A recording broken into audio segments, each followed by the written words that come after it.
Alright,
welcome to the Young Turks, Jake Huber, Anna Kasparian.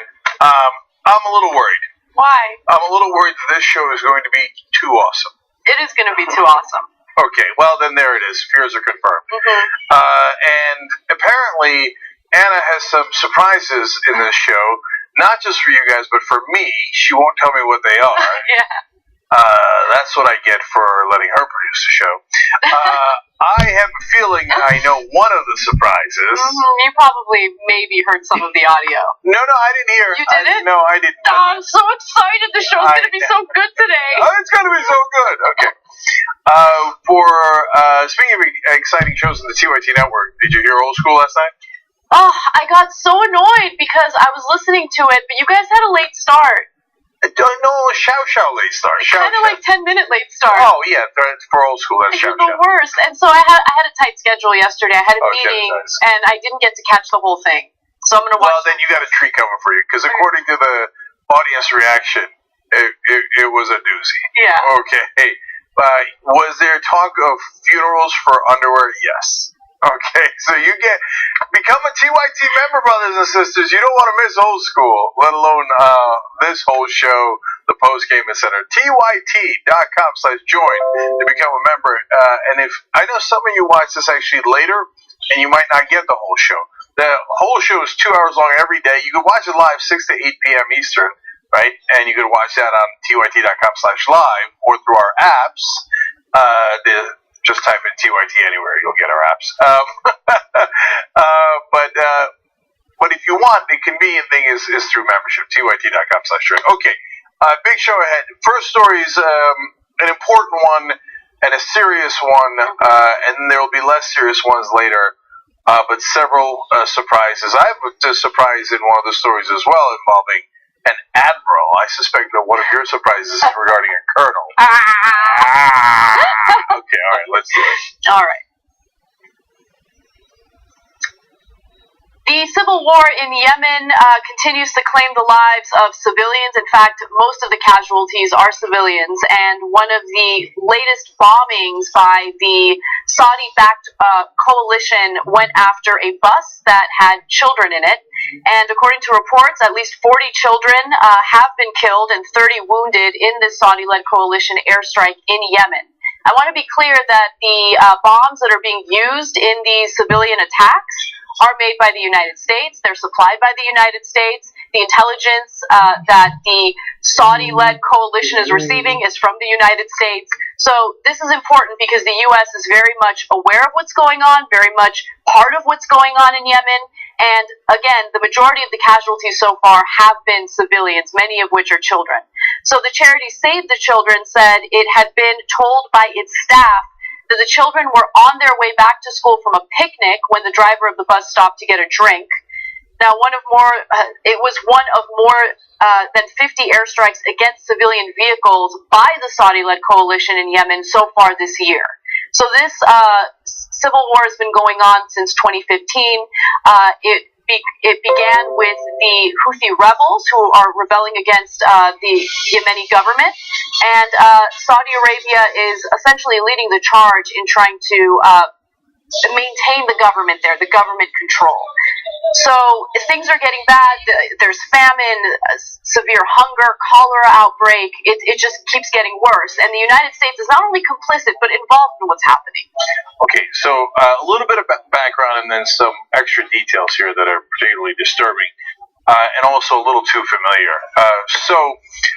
The background is that the Houthis are Shia, and people suspect, probably very rightfully so, that they're backed by Iran, whereas the rest of Yemen, roughly speaking, that they're fighting against the former government were Sunni, backed by the Saudis, and the United Arab Emirates is the second biggest part of that so-called coalition, and a bunch of other smaller Gulf states. So it is a little bit of a Sunni-Shia war and a proxy war between Saudi Arabia and Iran. We are on the side of Saudi Arabia. Why? I guess they have more oil, and they're more friendly to us. They're more friendly to Israel, and so we unfortunately aid and abet this war. And in fact, to his credit, Congressman Ted Lieu said, we should look to see if we're refueling the planes that are bombing children, and whether we're aiding and abetting in war crimes. And I think that's a fair point, fair question. So I want to actually warn you guys before we go to video that these videos are graphic, but it gives you a sense of what the scene was like after this recent bombing of this bus. And again, if you get queasy, you don't want to see it, fair warning before we go to the videos. But it's B-roll, so Jen, feel free to talk over it. Let's take a look.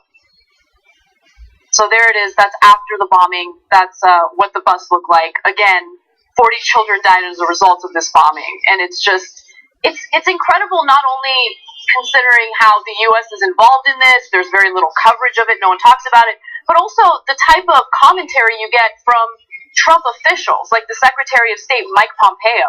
Days after this happened, He is on the record saying all these complimentary things about Saudi Arabia, which we'll get to in just a minute. But I want to also note that this bus was hit at a market in the northern province of Sada, and also the coalition, which is backing Yemen's government in the war, said that these actions are legitimate. So they're standing by these actions. They think that this is fine. Yeah, I want to give you more background on that too. So Colonel Turki al-Malki, who is apparently the coalition spokesperson, said that it was, quote, a legitimate military action conducted in conformity with international humanitarian law. Really? International humanitarian law says you are allowed to incinerate a bus with school children on it. I'm pretty sure that's not what international humanitarian law says. Then they say, well, don't worry, we are referring this to our internal review that the Saudis conduct. Preposterous. So you're going to be shocked to find out that the Saudis, when conducting reviews of their own military, have decided that they are almost always innocent. Wow. Out of 75 cases, in only 2 instances did they find any slight wrongdoing. The other times where they were killing civilians time after time after time, they thought that it was fine. By the way, at least 55 civilians were killed last week, and 170 others wounded in a series of attacks. So this is from this particular attack, but it keeps on going. In fact, 10,000 people, including one-third of them civilians, have been killed, 55,000 others injured in the fighting, according to the United Nations. Now, there's also a partial blockade that has left 22 million people in need of humanitarian aid. It is the largest food security emergency in the world. And now we have a record-breaking cholera outbreak affecting more than 1 million people, something the world has never seen before.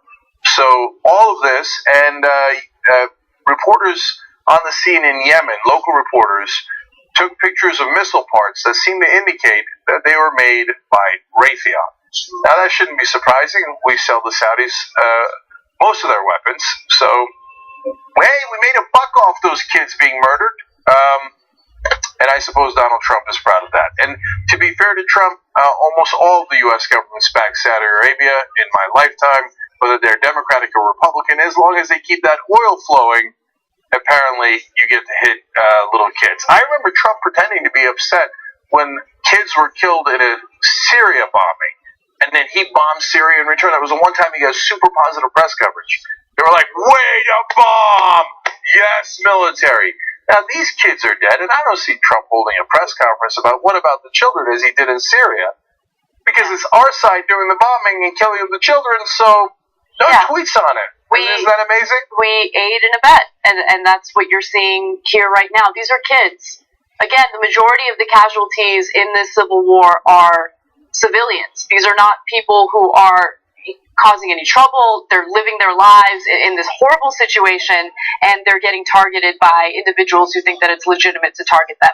By the way, I want to go back to what I had mentioned before, Secretary of State Mike Pompeo and his comments in regard to Saudi Arabia days after this bombing took place. Let's go to graphic 8. He says, according to CNN, speaking by phone with Saudi Crown Prince Mohammed bin Salman a few days after the attack, Secretary of State Mike Pompeo thanked the Crown Prince for Saudi Arabia's support for northeast Syria's urgent stabilization needs, its engagement with the Iraqi government, and its offer to help Iraq address its water and electricity shortages. Pompeo reportedly never mentioned the bombing. Yes, of course not. Because they're thrilled that they're buying more weapons, and they're hitting what they perceive to be an ally of Iran, and Trump's in the middle of trying to start a war with Iran to begin with. So this is not the bug, it's the feature. And in terms of the military coalition, the Saudi coalition here, no, they said that they meant to hit the kids. They said, the terrorists were going to use the kids and bring them to a training ground. No, it turns out, you know what they were doing? They had come from a picnic. A lot of them were dressed in school uniforms because they're kids, and they were going to a cemetery. Now, that's a weird place. Why were they going to a cemetery? It's one of the few places that had green grass left, because the war has obliterated the country. So they were on their way. I don't know if they would have been bombed even if the guy had not stopped for a drink, but yeah, apparently so, because the Saudis admit they targeted it. And now they go to the old bag of tricks. Unfortunately, reminds me of what the Israelis say, another ally of ours that continue to target civilians and kill them. The spokesperson accused the rebels of using children as tools and covers for their terrorist acts. In other words, we had to murder the children. The other guys made us do it.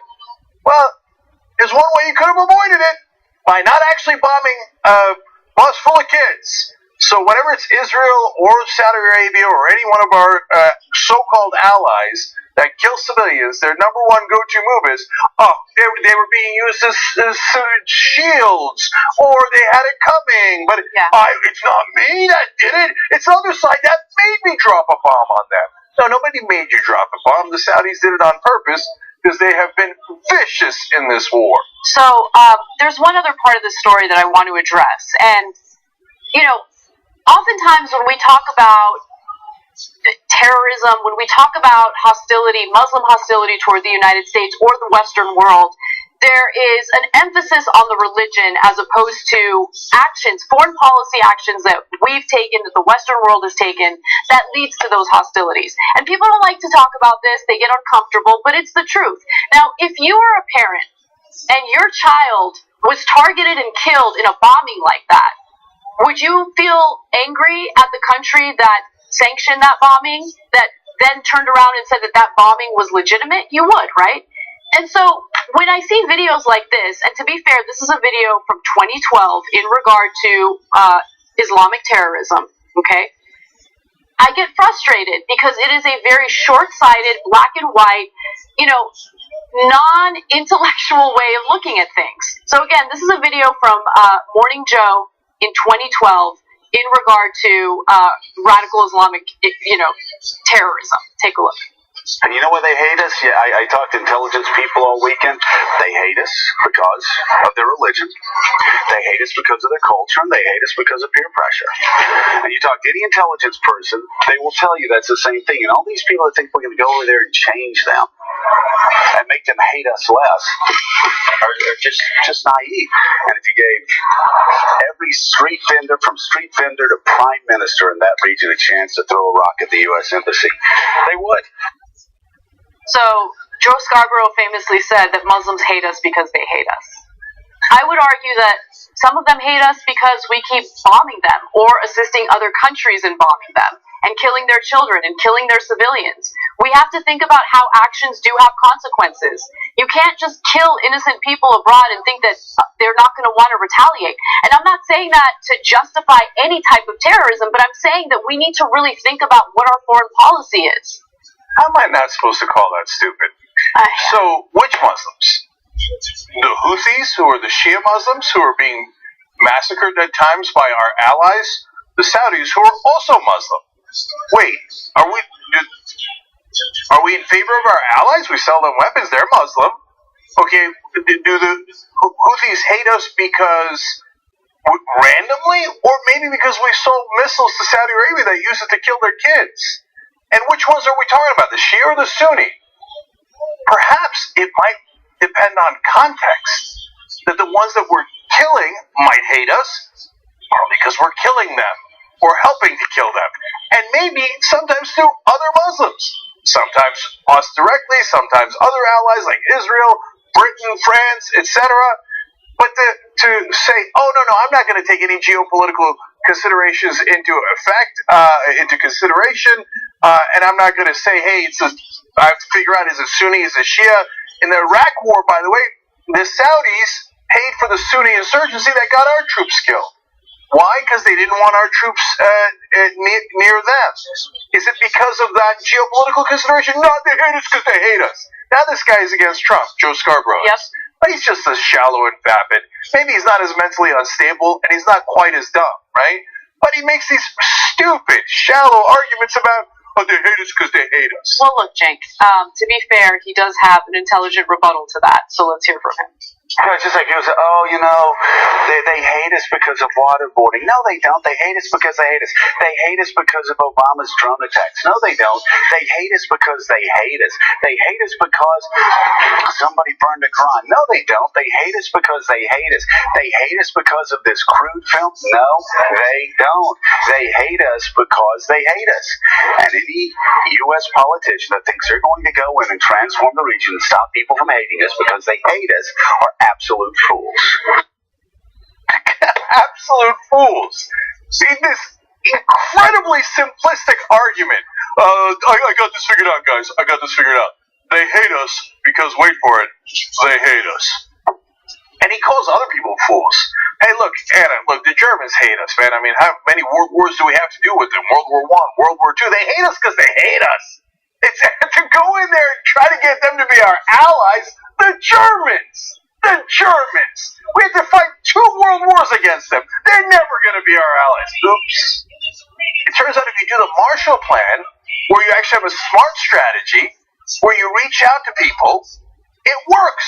But Joe, should we learn from the most successful foreign policy endeavor in American history? No, I got this. No, let's not do Marshall Plan. Let's not reach out to anyone. Let's not have a smart strategy, one that has worked before. Instead, let's go with they hate us because they hate us. There's nothing we can do. Just bomb indiscriminately and then blame it on them.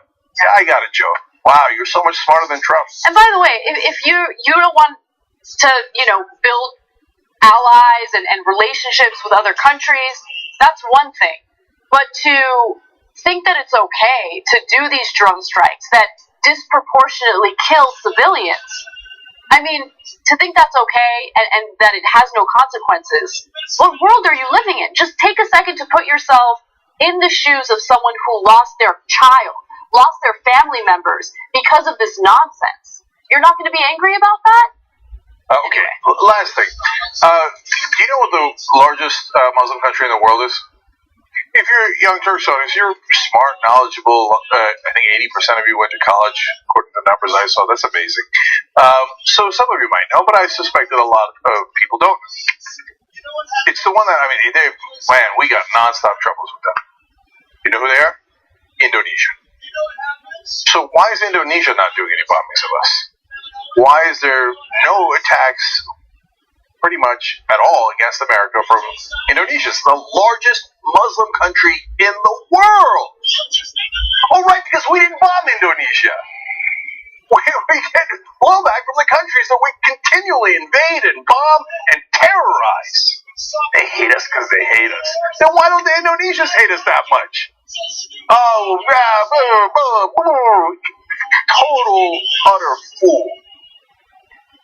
All right, we got to take a break. When we come back, we're going to take it back to the U.S. and some domestic policy, so stick around.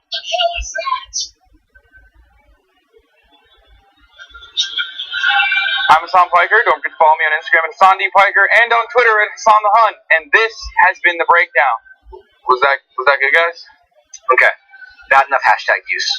Hashtag abs, hashtag model, hashtag woke bay. Hashtag one black friend. I'm thinking more rings. I got them here. You need more accessories.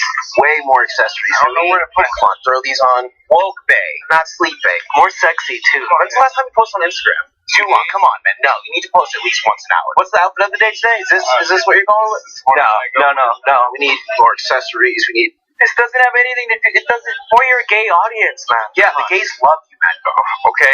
What else? What else do I need to do? You haven't appropriated a culture in a week. We have like a kimono or something. Damn, that looks good on you, dude. Perfect. How many rings you got on? Do you have any more? I got 3 more. Yeah, can we get more rings on this? And when you're done, kiss the ring. Look at the camera. Kiss the ring. Maybe like a little wink. Islam's role in terrorism and all the Huffington Post articles weren't doing well. I wasn't... How many likes did our last outfit of the day picture have? Only like 10,000. So I think that's where your focus needs to be. I hear you on all the blah, blah, blah social issue. We need to focus on followers. Kids in Yemen. We don't care if you sleep at night. Dab, dab. Okay, dab. There you go. More. Talk about yourself more. I'm Hassan Piker. Don't forget to follow me on Instagram. Yeah, be more into it. Instagram.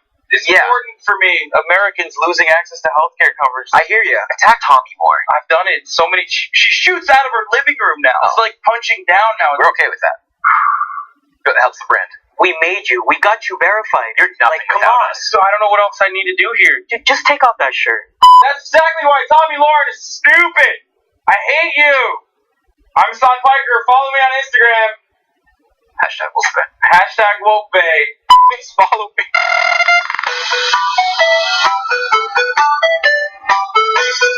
Alright, well, the Young Turks special election day coverage dropping! An amazing power pack. Look at this battle! We're talking about power! It's like a smart Destiny child. We're all too strong. We start a revolution! Yes, another one! Aren't you excited? Wow, some of the best writers in the country are right here on this panel, with the obvious exception of John Irola. Let's not so quickly discount Harry Potter fanfiction. This is the first ever power panel with Donald Trump as president. We have elected the top Twitter troll in the country. You know, I can't get over the fact that Donald Trump already has lower numbers than George Bush did after Katrina. We got this up pretending that race is not an issue in this country. Now keep in mind, racism had gone away until Barack Obama brought it back. That's right. They want to protect life so much that they want to ensure that insurance companies don't cover your maternity care. Their legislation is always accompanied by some kind of moral judgment, right? This idea that poverty is a choice. What ran me away from Christianity was judgment and condemnation. Assaulting peaceful protesters in North Dakota, crazier than bombing Yemen, crazier than bombing Syria so much they ran out of bombs. You mean crazier than funding ISIS and trying to knock off Assad at the same time? Amazing footage came out today of a 5-year-old child being miraculously pulled from rubble in Aleppo. A miracle and a reminder of the horror of that conflict is still present every single day.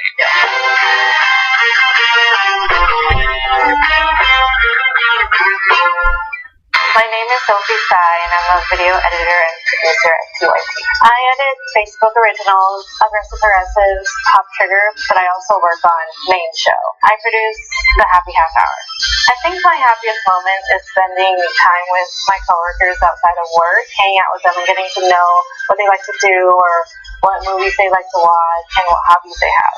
My hobby is playing with my dog and going out to eat. I think that's my favorite thing to do on the weekend.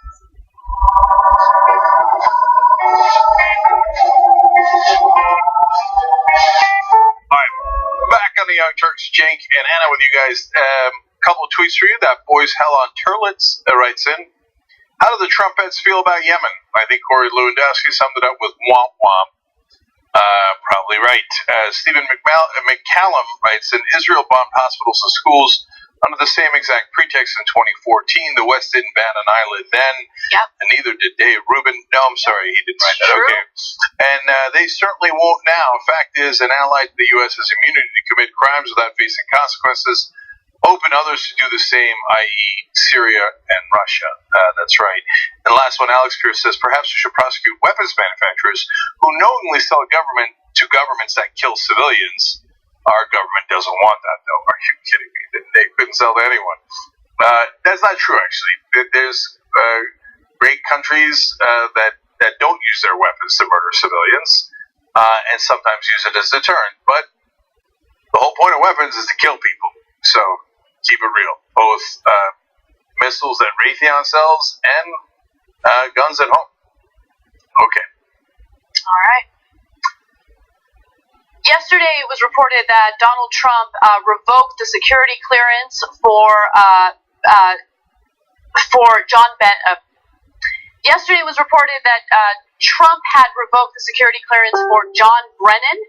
He was a security advisor under the Obama administration, but he's been very outspoken against Trump, and the way that it's been essentially portrayed, because it's accurate, is that Trump is now retaliating against those who are openly criticizing him on Twitter. And so that happened, and it's interesting to see the responses from various people. Now, Trump has gotten criticism from the right and the left in revoking the security clearance here. But I want to give you an example of one individual who thought that it was a good idea to take the security clearance away from Brennan. And that person is former Army Brigadier General Anthony Tata. Take a look. You hear Brendan's comments. You just think they're inappropriate, even though he's hired to give his opinion. Yeah, Brian, I don't think it has anything to do with his comments. I think that John Brennan is a clear and present danger and a threat to this nation. He supports the overthrow of this particular president, and he needed to have his access to information revoked. And question 29 on the security clearance form says, have you ever supported overthrowing the U.S. government? All you got to do is look at Brennan's tweets, and he supports the removal of this president, and right there, that's enough evidence to get rid of his clearance. By the way, I think I said that Brennan was a security advisor. He was a former CIA director under the Obama administration, just to clarify that. So there you have, Anthony Tata saying, no, this makes all the sense in the world. You can't be criticizing Trump. You can't be calling to overthrow him. Now, he never said that he wants to overthrow Trump, but he has questioned Trump's fitness for office, like his mental fitness, whether or not he has what it takes to be president, because he's made a lot of bad decisions so far. No, criticizing the president is not anywhere near trying to overthrow him. Right. That's mental. So, for example, I criticize not only President Bush and President Trump, but President Obama all the time. Did I want to overthrow him? No, I didn't want to overthrow Obama. I just didn't want him doing signature strikes against civilians. I didn't want him drilling in the Gulf. That doesn't mean I wanted to do a coup against him. That's insanity. No, this is crazy, especially considering the fact that we are in the midst of free speech debates throughout the country. This is an actual issue regarding free speech. You have a government official, the President of the United States, retaliating against the free speech of a former CIA director. The CIA director is criticizing him on Twitter, and Trump can't take it, so he retaliates by taking away his security clearance. And by the way, Trump's an idiot, so he can't help himself. He does an interview with the Wall Street Journal, and he's very clear about the reason why he revoked security clearance from Brennan. He says that it was because of Russia, the Russia investigation. He says, I call it the rigged witch hunt. It is a sham, so I think it is something that had to be done, meaning revoking security clearance. I just don't trust many of those people on that list. Remember, they're considering revoking security clearance for more people. I think that they're very duplicitous. I find it hard to believe he knows that word. I think they're not good people. That's more true. Okay. Yeah. Not good people. Okay. Yeah. But before we get to your commentary, Cenk, TYT has a history with Anthony Tata. And that's the main reason why I wanted to do the story. I'm going to keep it real. This video is the best video of all time. Cenk interviewed him in 2009, and it was fantastic. We're going to begin with Brigadier General, retired Anthony Tata. He's also the author of Rogue Threat. General Tata, welcome to the Young Turks. Hi, how are you guys doing? It's Tata, actually. It's one of those good Italian names. So, okay. And you go by General Tata? I go by Tony. Okay. Thanks. By the way, when I read this story this morning, I literally read it as Brigadier General Anthony Tata.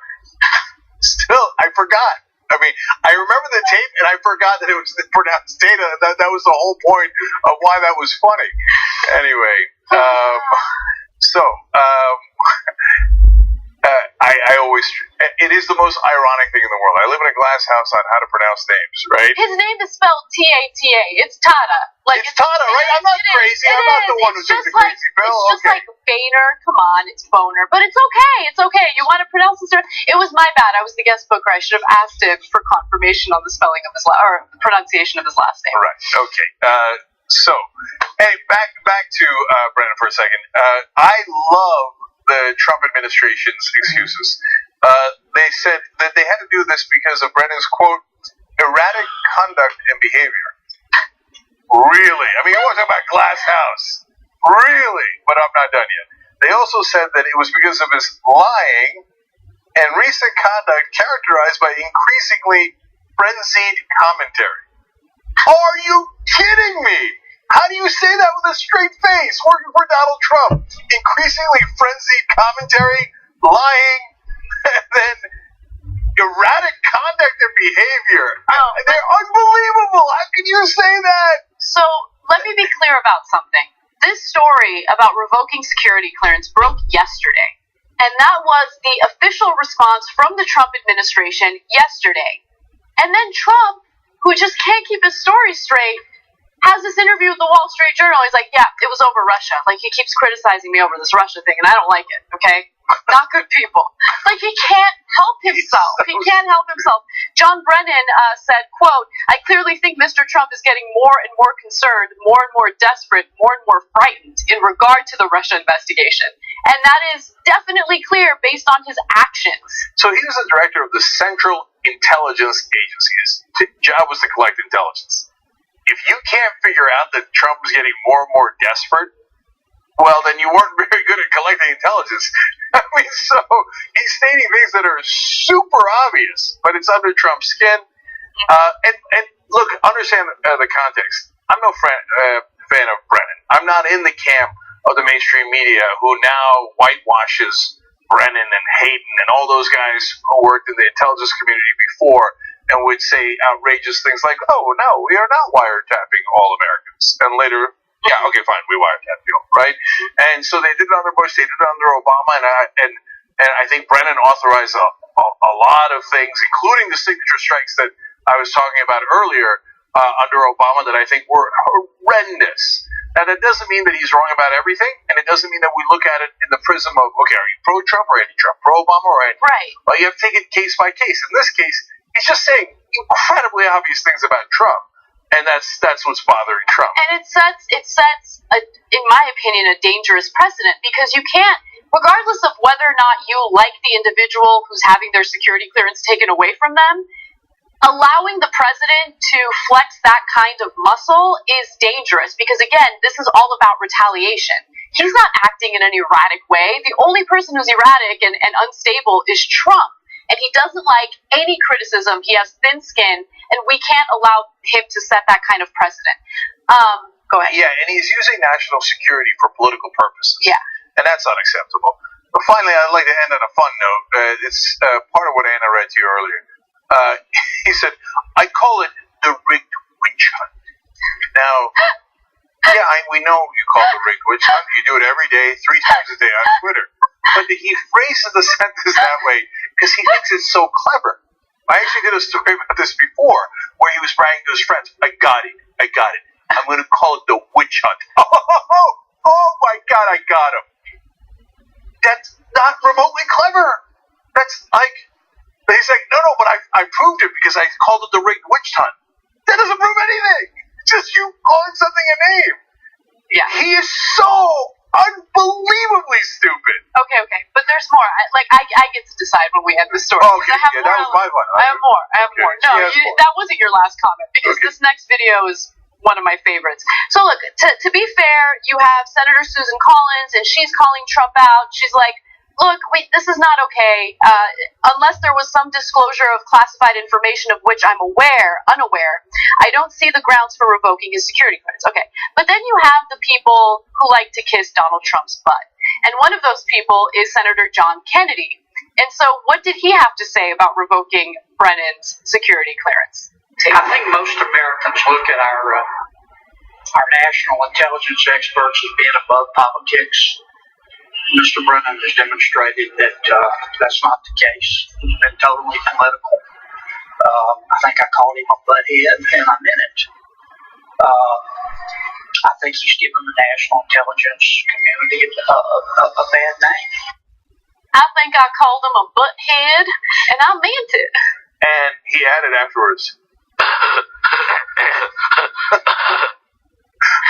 What's happening to the country? I know. You know why John Kennedy's saying that? He actually, to be fair to him, because he's way too fair, that's our problem, is that John Kennedy did challenge Trump from time to time. Like, he had sent an unqualified judge for a position that he didn't deserve, and Kennedy eviscerated him in the Senate.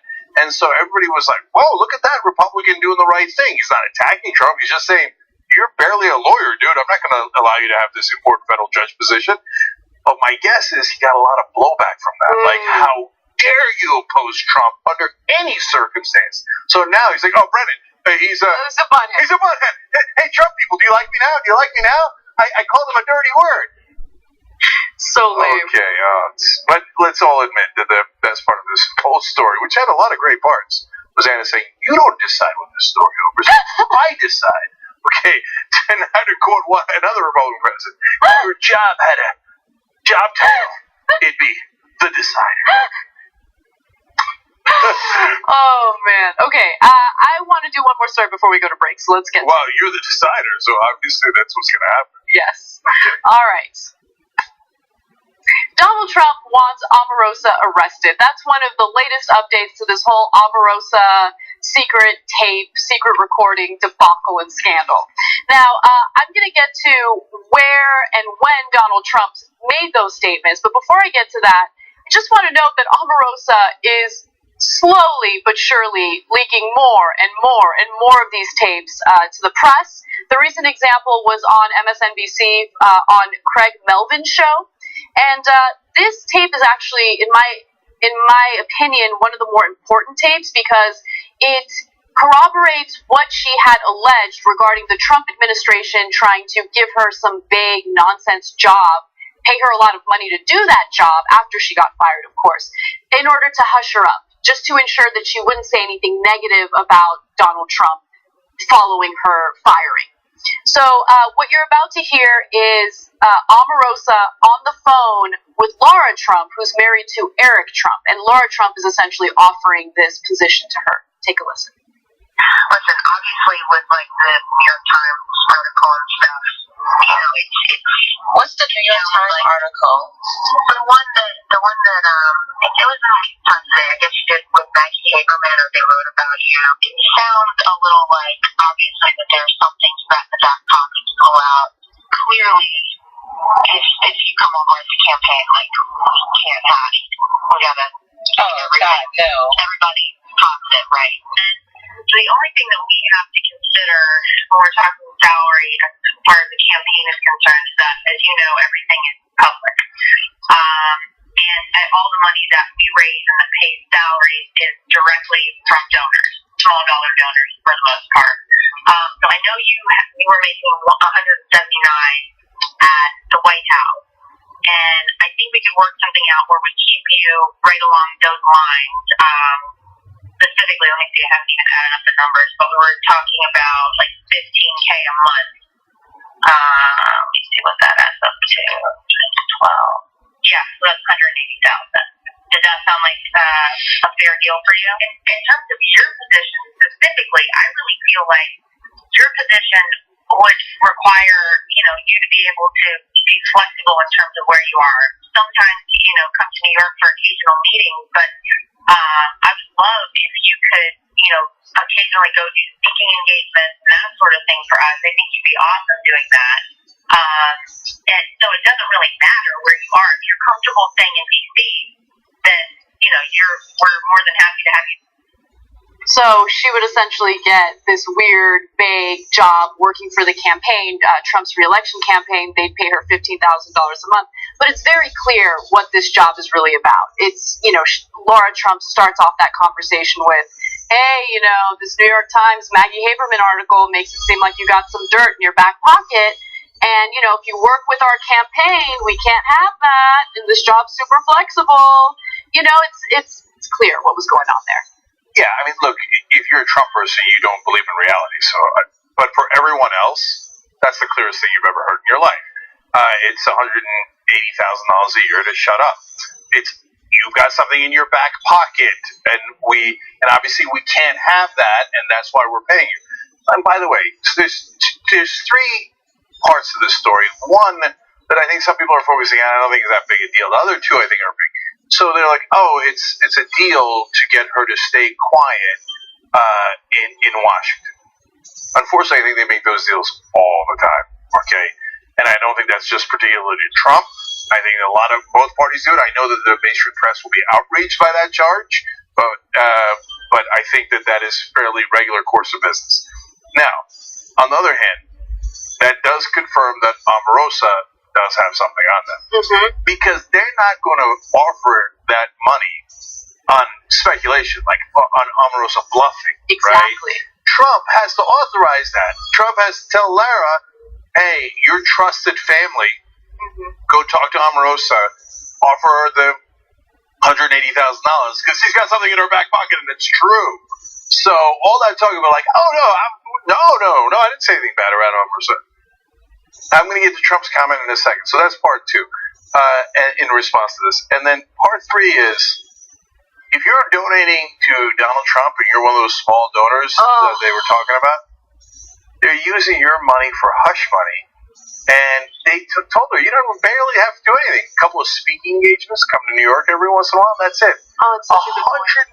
$180,000 a year to do almost nothing. It's crazy. I didn't think about it that way. Yeah, and it isn't Trump's money. It isn't the Republican Party's money. At the end of the day, it's your money if you're a Republican donor.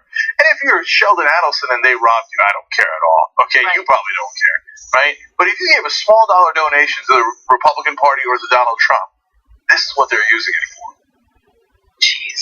Okay, and now finally to the Trump quote. Apparently, according to Sam Nunberg, a former Trump aide, Trump sees Omarosa as a formidable enemy. He does. And the reason why he sees her as an enemy is because she's using his tactics against him. Yes. Right? She knows him well. She's known him for over 15 years. Obviously, she has numerous tapes to, prove what she claims in her book. There is something, I have issues with Omarosa. However, there is something very refreshing about a black woman doing this to him. Right?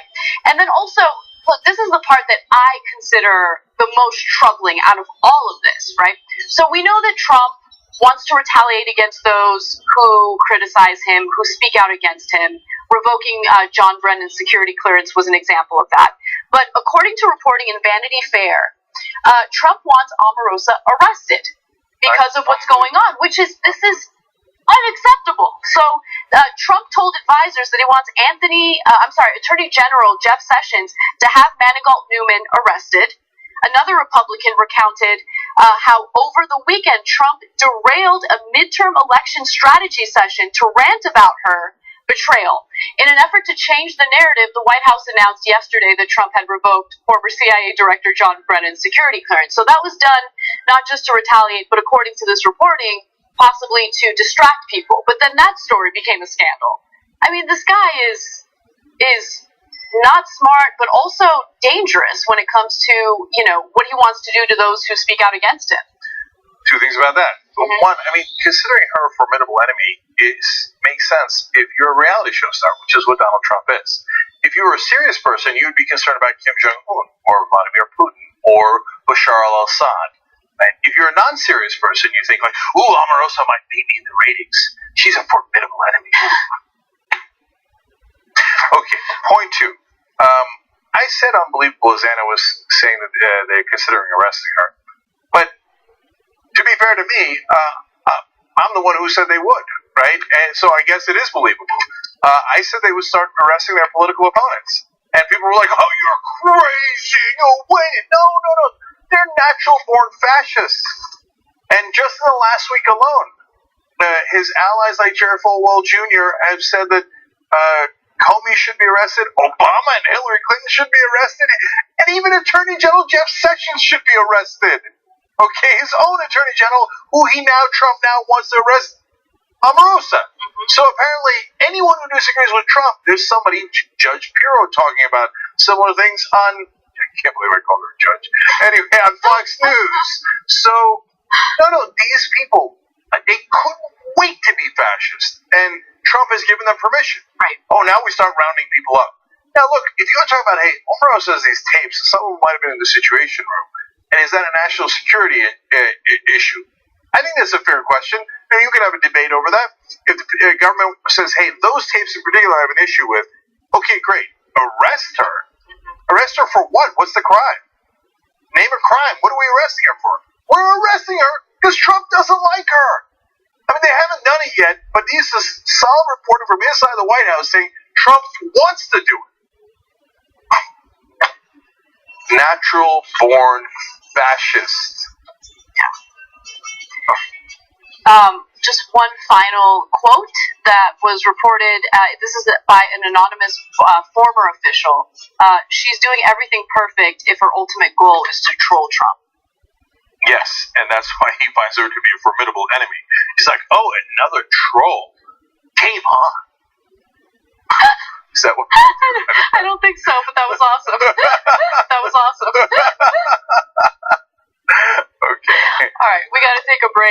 hold. Let me just tell you guys one more thing. Okay. So in the post game, it turns out there is a super badass admiral that is now telling Trump, "Come take my security clearance." And he was part of the Navy SEAL Team 6 that did the Bin Laden raid. Okay, so serious drama. We'll tell you about it in the post game. tyt.com/join. All right, we'll be right back.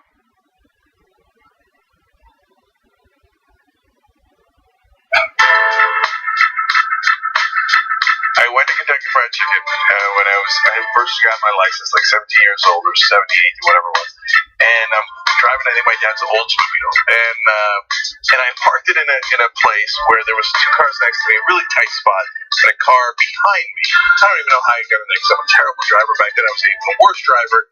And on the roads I'm okay, but in parking spots I have terrible spatial reasoning and I'm a mess. And on my way out, I hit all three cars at once. I broke all records. Okay, so I went, as I'm backing out, I went boom, oh shit. And this side hit that car, this side hit this car, and the back hit the third car. And I got stuck. I didn't know how to get out. Like, I went, okay, for this, and then I'm like, no, and then, right? And then finally I had to stop, go inside the KFC and go, I'm sorry, I hit a bunch of your cars. And I'm like, what do you mean a bunch of your cars? I'm like, I don't know. Wow, there's a B? Yeah. I'm like, I hit three cars. I don't know. So you guys gotta come help me, okay? Okay, so one, my bad. Really sorry. Okay, number two, can someone take my car out? Because I don't want to keep hitting your cars, and I'm incapable of taking it out of this spot.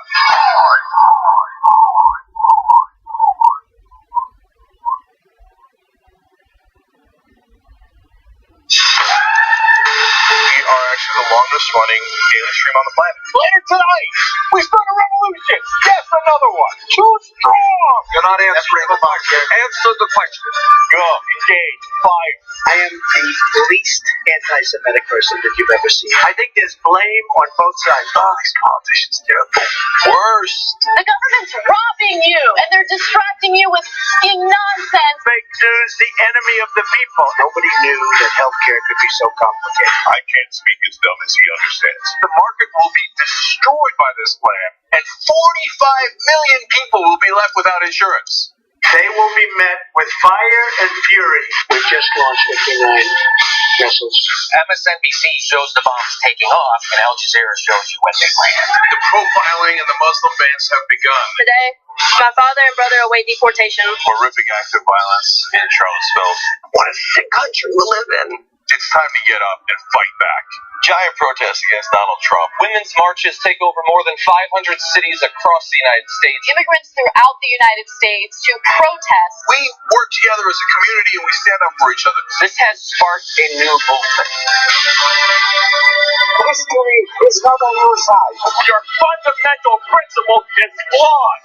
More and more women are sharing their stories of sexual assault. It's happening right in front of our eyes as the culture is shifting. You want to talk about the revolution? Here it is. It's going to be awesome. You have the power to change people. You do. I hope one day we can all learn to live together in a decent way and not let all types of media and the corrupt established system tear us apart.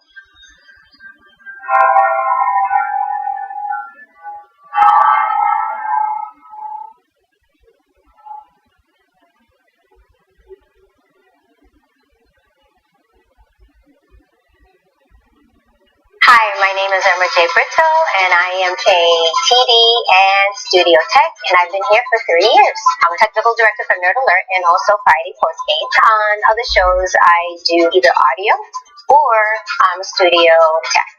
Right now, I am working on the audio for reporting in. As of now, which is perfect. The people here are fantastic and enjoyable to work with, and I don't know where would I be.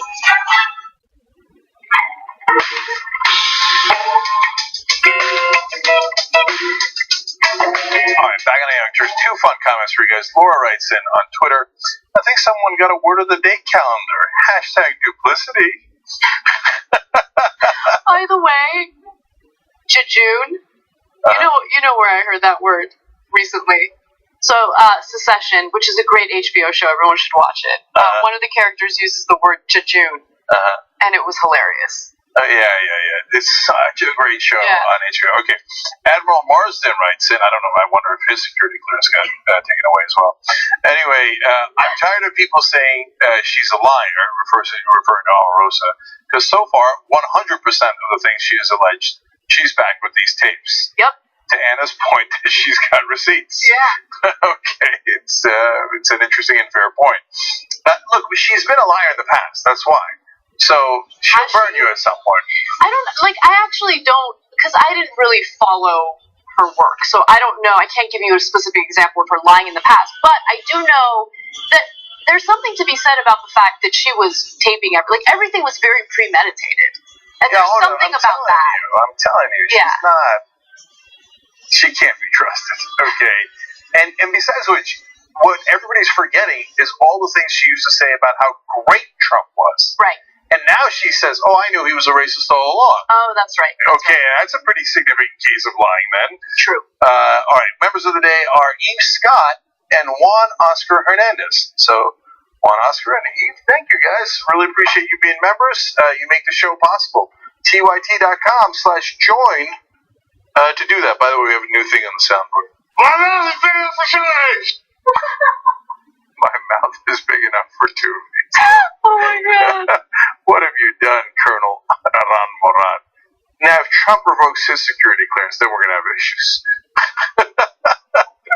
My mouth is big enough for two of these. Has he tried it? It's interesting that he... Anyway. Yeah, apparently. Okay. Not that there's anything wrong with that. It's just, okay. I've never had that thought. Can I fit 2 wieners in my mouth at once? Never occurred to me, let alone bragging about it while having one of them in your mouth. Okay. All right. But they're right-wingers, though. They're right-wing. Okay? Things are not going well for Alex Jones. Now, I will not shed a tear for him. However, there has been a case of a page getting shut down on Facebook that I want to raise awareness toward, because it is a page that should not be shut down. But first, an update on Alex Jones. Turns out that the FCC has shut down his pirate radio station that served as his flagship outlet for conspiracy content, right? Yep. So, you can't do that. It's illegal. The FCC has also fined the station's operators $15,000, a fine the FCC says in its lawsuit that the operators are refusing to pay. So this lawsuit alleges that Liberty Radio operated on a channel without a license since at least 2013. The lawsuit names the defendants as Walter Olenek and M. Ray Nadler Olenek. The FCC has tracked the transmissions to a 50-foot tower at an Austin apartment complex owned by an entity linked to the Oleneks. So what happened there was obviously unlawful, so the FCC comes in, they shut it down, they filed this lawsuit. The people who have been accused of wrongdoing are saying that they're not going to pay the fine, but, I mean, come on, this guy, he can't help himself. Yeah. So first of all, it's a pirate radio station. Pirates in the name. And I know some people do that, but it's obviously not legal. And so you definitely cannot complain about this one. They will anyway. They'll find a way to cry about it because they're the victims always, right? But they're like, oh, so we were running a station illegally without a license, and now that's a crime. And kind of like by definition, yeah. Right? So you're getting fined and taken off the air, and I think that's appropriate. I don't think they should do anything more than that. But yeah, of course they're going to take you off the air. This was not close at all. It's not close. And to be fair, I haven't seen much crying about this specific update or this specific story. Guarantee you. Go to any right-wing website. Nothing but tears. Probably. But what I find interesting about this is the unwillingness of some people to look at these situations on a case-by-case basis. So I think Alex Jones, considering the fact that he incites violence, should be banned from certain platforms, or in the very least, maybe not banned, but those videos inciting violence should be taken down, period, done, right? Videos where you are defaming people or slandering people, calling, victims of mass shootings actors and all that stuff should be taken down.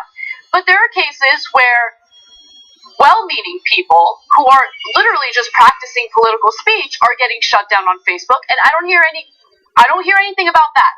The media isn't upset about that. I don't see anything on CNN about it. I don't see anyone talking about it. So I'll give you the most recent example. Occupy London got shut down on Facebook. It was taken down. This follows a period of continual removal of posts related to Palestine. Oh my God. Yeah. So they had been posting content to raise awareness about what Palestinians have been dealing with.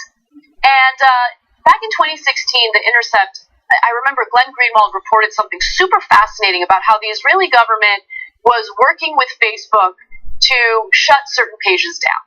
Mm-hmm. And they were referring to these pages as anti-Semitic. And I thought that was fascinating. And what do you think they think is anti-Semitic? Let me guess. Anything opposed to the right-wing government of Israel. Yeah. And so these pages, Occupy London being one of them, has recently gotten shut down, recently been shut down without any real explanation. So I'm going to give you an example of the content that was flagged, okay? Let's go to graphic 30, and you'll see the content that I'm talking about. It was a post titled, "A Muslim family in East London received this threatening letter calling for anti-Muslim attacks. Disgusting." Mm-hmm. And according to Facebook, they removed that post. It looks like something you posted doesn't follow our community standards. We remove posts that attack people based on their race, ethnicity, national origin, religious affiliation, sexual orientation, gender, or disability. But the post is about raising awareness about someone else's wrongdoing. So why would that get flagged, and why do you have to shut the entire page down? Again, this is the kind of stuff, this is political speech. This is the kind of stuff that should not be shut down. But it gets shut down all the time, and no one says anything about it. Well, look, you know that these right-wingers are massive, massive hypocrites. So they pretend that they care about free speech when it comes to a lunatic like Alex Jones, even when he might be violating the terms of the particular platforms, and in some cases maybe even the law, and hence he's being sued. But when it comes to the BDS movement, for example, and it comes to boycotting and doing divestment of sanctions of Israel, and the United States government, your Congress considers a law to basically prohibit certain kinds of speech. I mean, that's a core freedom of speech issue. It's the government that's doing it. It's clearly unconstitutional. By the way, bipartisan, okay? Republicans and Democrats, they're like, free speech, who cares? What does Israel want us to do? The Israeli right wing says, jump how high, right? Ben Shapiro, where are you at? Where are you at? Because I thought you cared about free speech. I know you care about free speech when it ain't free and you would get paid on those college campuses by incredibly rich Republican donors. Well, how about the rights of people who are protesting the Israeli government? Yeah, I'm sure Ben Shapiro cares about that. I'm sure that all those right-wingers care about that. No. Now, look, Shapiro and Alex Jones are not the same people at all. They don't have the same viewpoints. I'm making a point about freedom of speech, so-called advocates like him and Charlie Kirk, who do nothing when actual speech is attacked, let alone their views on the NFL players, the E&E, exactly. The form of speech. They don't care about that at all. All they care about is protecting their own, and sometimes their own lunatics. Okay. But Anna, I have good news for Alex Jones, because he figured out where to go. I mean, he can't go on Facebook or Google, and now the pirate radio station's taking it. I got tape of it. I want to go to space. Look at there. Please do. Please do. And you can yell as much as you want and say whatever you want in space. Enjoy. Alex, what are you going to find in space? It is an alien force, not of this world. Okay, have fun. But look, the point that I'm trying to make here is, let's yell, scream, shout, fight when it comes to people who actually are being censored, wrongfully censored, right? Like, I hate the unnuanced way we approach everything. Like, no, we have to allow everything, even if it means it's inciting violence and it's hurting innocent people. We have to support all of it because we're worried that it's going to be a slippery slope. No. You can judge by a case-by-case basis, okay? Alex Jones doesn't deserve support or protecting. What he's doing is wrong. But these pages that practice political speech, whether you're pro-Palestinian, anti-Palestinian, it's political speech, right? That should be protected. That's what we should be fighting for. That is what I'm 100% behind protecting. But Alex Jones, hell no, never. That is a completely different case. So slippery slope. The slope already slipped, and you missed it because you didn't care about that. You only cared about this. So I think we should focus on the real fight. That's the fight! That's the key! That's everything! I guess that's the only place you could hear him on YouTube. Oh, that ain't right. That ain't right. All right, so that's some food for thought while we go to our next break. And when we come back, a story about journalists banding together, solidarity. Hashtag unity.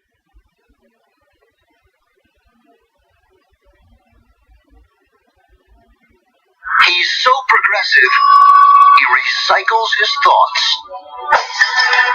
His car cleans the air. He prosecuted a bank executive and won. His idea of Social Security is old people being able to survive. When he builds a bridge, it bridges the income inequality gap.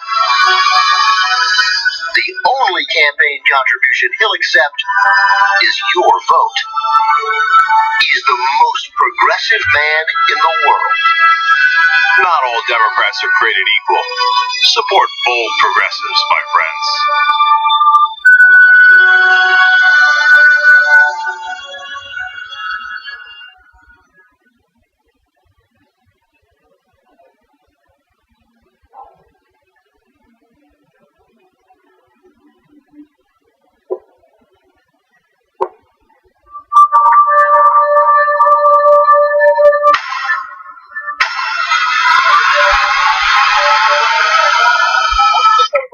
You have in common with your daughter? I was going to say sex, but I can't relate that. You said I had small hands. They're not small, I never heard that one before. Damn it, they failed us. And if you're not angry about that, Michael, and any of you out there, then you're damn wrong. Because you should be angry. Young Turks. It was genuine, but he was bad. Jake Uger, known online as one of the Young Turks, isn't afraid to throw some punches. 3, 2, 1, hit up. Jake the Turk Uger. I think a TV station is this. The whole point is for me to yell and scream and tell you what I think. It's right out of like Wayne's World. This guy on this little rinky-dink website is speaking truth to power. We've been averaging 600,000 views a day, beating most of the cable shows in America. We're the largest online news show in the world. We're celebrating our 1 billionth view. Television, we're coming. More politics ahead with Jake Uger. He knew that the MSNBC opportunity was an experiment. And Phil and host beat CNN headline news go by. At some point, they want to give me a show. Every single year, that comes out of our paycheck. We put it in, and you're saying we were suckers. When you, as a host, tells someone you're interviewing to shut up, that's going to raise a red flag. That guy needed an all-glass shut up. If President Obama's doing the wrong thing, I'm not going to tell you that he's doing the right thing so I can quote support him. He says to me, "You won't believe the meeting that I just had." The head of MSNBC talked to me. They want him off the air. Jake took an incredible risk. And we're supposed to challenge the government. That's the role of the media. The Democrats and the Republicans are here to screw you. And who on the air is saying it? I wouldn't have done what you did. That if I'm going to be a talk show host, I'm going to be the biggest talk show host in the country. I don't think anyone else does it better. I don't think anyone's even close. Before you know it, I'll be back on your TV doing an actual show. I guarantee it. It is wrong to deny any of your fellow Americans the right to vote in this country. Look, I tell you guys, most important thing is voting in primaries. Primaries. I hope every American will vote for the candidate and party of his choice. But vote. We cannot continue to complain about corruption and complain about what's happening in this country and continue to vote for it. Let's get it right this time. It'll be a moment of redemption for what happened in 2016.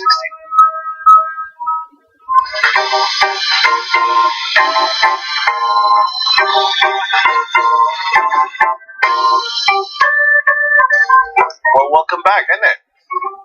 Cenk and Anna with you guys.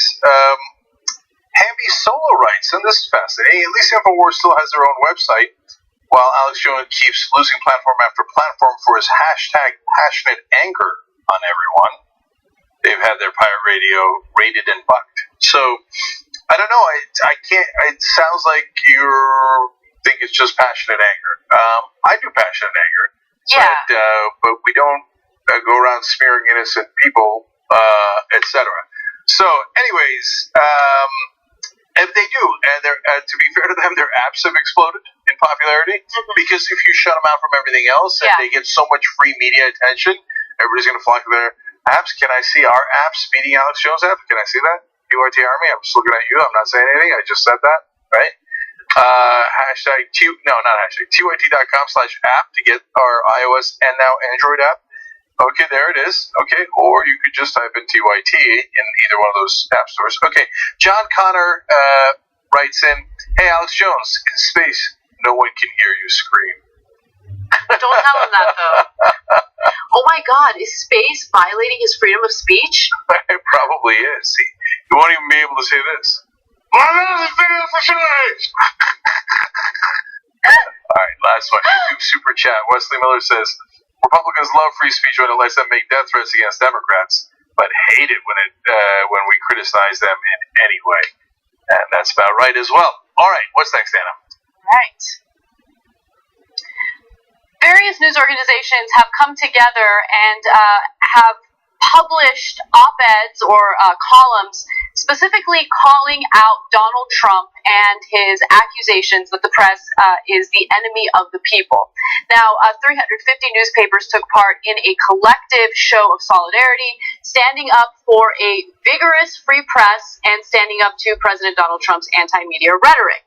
So what I found fascinating was that while most of the papers did mention that this was a response to Donald Trump, some were more critical of Trump than others because it turns out that some of these papers had endorsed Donald Trump. In fact, at least one of the papers to join this effort endorsed Trump in the election 2 years ago. Yeah. So that's an interesting little twisty twist. Now I'm going to give you examples of what some of the papers wrote in just a minute, but Jake, what do you think about this effort? Well, I mean, if you work for a newspaper and you thought it was a brilliant idea to endorse the guy who attacks the press all the time, because he did it during the campaign, oops. And there's two different kinds of attacks on the press. One is legitimate criticism. Well, and by the way, even illegitimate criticism. Conservatives have been crying about liberal bias in the press for decades and decades. They began it when, during the civil rights era, when the press said such outrageous things as black people and white people are equal. And they were super mad about that. They're like, you're biased. We say they're not equal. They should have separate water fountains and separate schools. And they shouldn't be allowed in our white schools. This goddamn liberal media with their bias saying that black people are equal to us. It's an outrage. Okay, that's how it started. So, but even that, that part's pretty bad.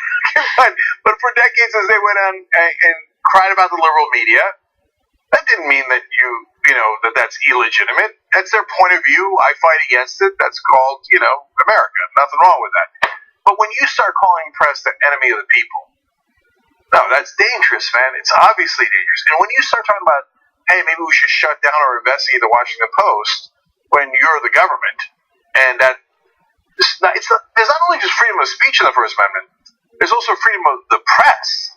I mean, it is a deeply unconstitutional thing to suggest to shut down the press who don't agree with you politically. But the people who support him, and I'll give, with the exception of this paper here, who finally woke up and realized it, but for the people who support him, they don't really believe in American principles. They don't really believe in America.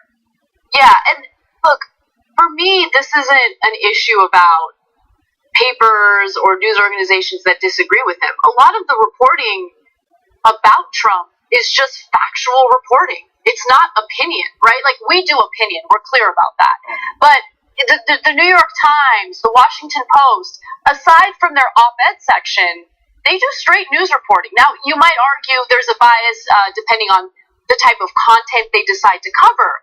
But the content that Trump has an issue with is content that's factual about what he's doing as President of the United States. He just doesn't like it. He doesn't like reporting about what's happening with the Russia investigation. He can't stand it. All he wants is complimentary articles with lots of pictures. Like, that's what he's hoping to find, and he can't stand the fact that people are just reporting the truth about who he really is and what he's really doing. Now, look, there's a million examples, but right in the beginning, he claimed that millions of people voted for Hillary Clinton illegally, illegal immigrants did, and that he actually would have won the popular vote. That's mental. It's not remotely true. When the newspapers and the press reports that he actually lost the popular vote by about 3 million people, and that there were not droves of millions of illegal immigrants voting, that's a fact. That's a fact. If you're in Donald Trump's universe and you don't believe in facts and you live in an alternate reality, nothing we can do to help you. But just understand that you're not fighting against bias in that case. You're fighting against facts. And by the way, another, in my opinion, benign issue that got him all, riled up. He was mad that the press reported the accurate number of people who showed up at his inauguration. And they actually, mainly all they did was take pictures. Right. He was mad at pictures. Okay, I mean, sure, fine, enemy of the people. I mean, I can't help you if you're a lunatic. So I'm going to give you examples of what some of these papers published. This is from the Mercury News. Journalists are trying to do a job. We're not trying to tear down our nation. We're trying to strengthen it.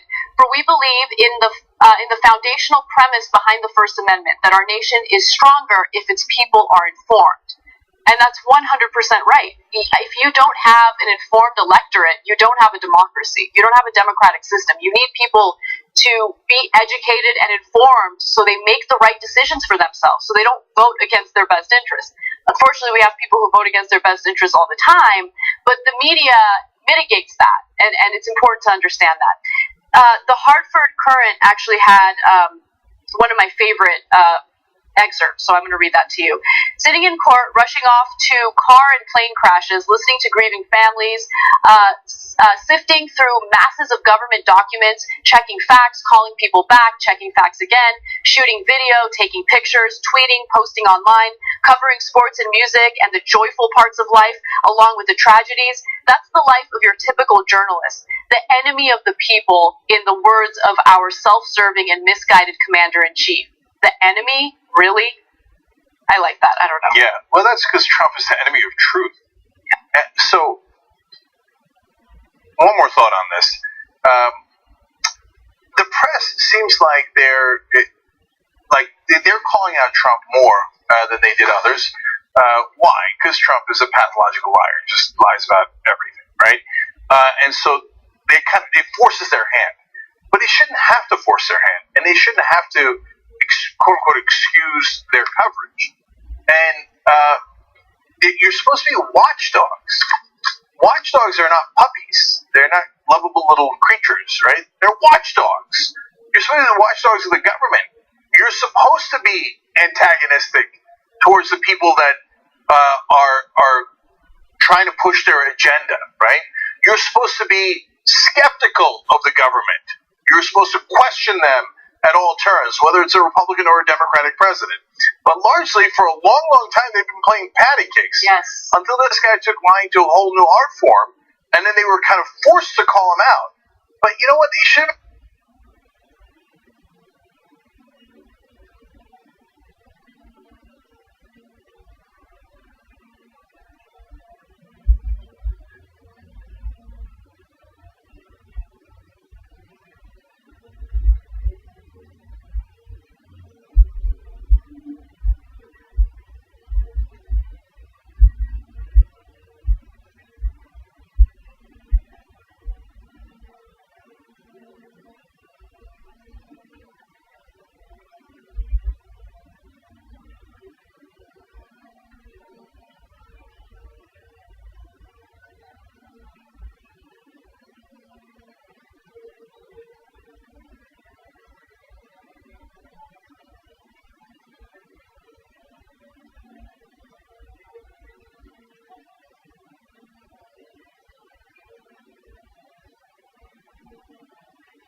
Nothing was done to prevent the disparity between the rich and the poor. Nothing. Okay, so let me give you more. The richest 5% of Americans have captured 74% of the wealth created in the country from 1983 to 2010. And also, right now, the top 1% are holding 40% of the nation's wealth. It's absolutely absurd. And every time I hear Trump talk about the economy is so strong, the economy is so strong. No, it's not. No, it's not. It's not strong for the average worker. So look at those time periods. And unlike Trump and the Republicans, who were fair. So did this just all happen under Trump? No way. No way. So during the so-called economic recovery, a huge percentage of the money went to the very, very top. And that happened under Obama from 2009 to 2017. That's under Obama largely, and a little bit of Trump. So, and then the numbers that Anna just gave you were the top 5% took 3/4 of all economic gains. That leaves the rest of us, 95% of people, with just 1/4 of the gains. Okay, when did that happen? That goes all the way back to 1983. So that was Reagan, that was the first Bush, it was Clinton, it was Bush, it was Obama, right? So it was all those people. And that fact is for 83 to 2010, so that does not include Trump. So for all this time, what have they been doing? The donors have been rigging the system, lowering corporate taxes, lowering taxes on the rich, capital gains taxes lowered. That's almost completely for the rich. The percentage that you're paying in Social Security taxes as a percentage of your income is higher, and that's a regressive tax. That is a bigger share of the taxes today than it was back then, and the list goes on in the way that they have rigged the system, so your wages stay flat and the executive pay continues to rise. And executive pay, by the way, is not the same as someone who founded a company. I emphasize this all the time because Republicans do this mythology of like, oh my God, they built this thing from scratch and they started in their garage, which we actually did do here. We started in my living room, 16 years ago. But that's not these guys. These are people who are running companies. They're largely political actors who climbed the bureaucracy of their own companies. They didn't found the companies. They're just executives. So back in the day, they actually used to get 20 to 1 of the average American worker. Anna's got some stats for you, I'm sure. So now 20 to 1 is pretty high already, right? Now it's 312 to 1, right? Now, the reason why 20 to 1 could make sense is, okay, look, you want to reward the executive if he's doing a good job, and if the company's going up. I get it. We get it, right? It's not like the CEO is going to make the same thing as the guy you just hired, right? That makes sense. But 312 to 1, and oftentimes they get paid even if the stock goes down. Right. So where's the justice in that? No. A lot of this here, there's a lot of factors. One of them is a lot of them get to greatly influence, to say the least, who's on their board. And their board is the one that authorizes their pay.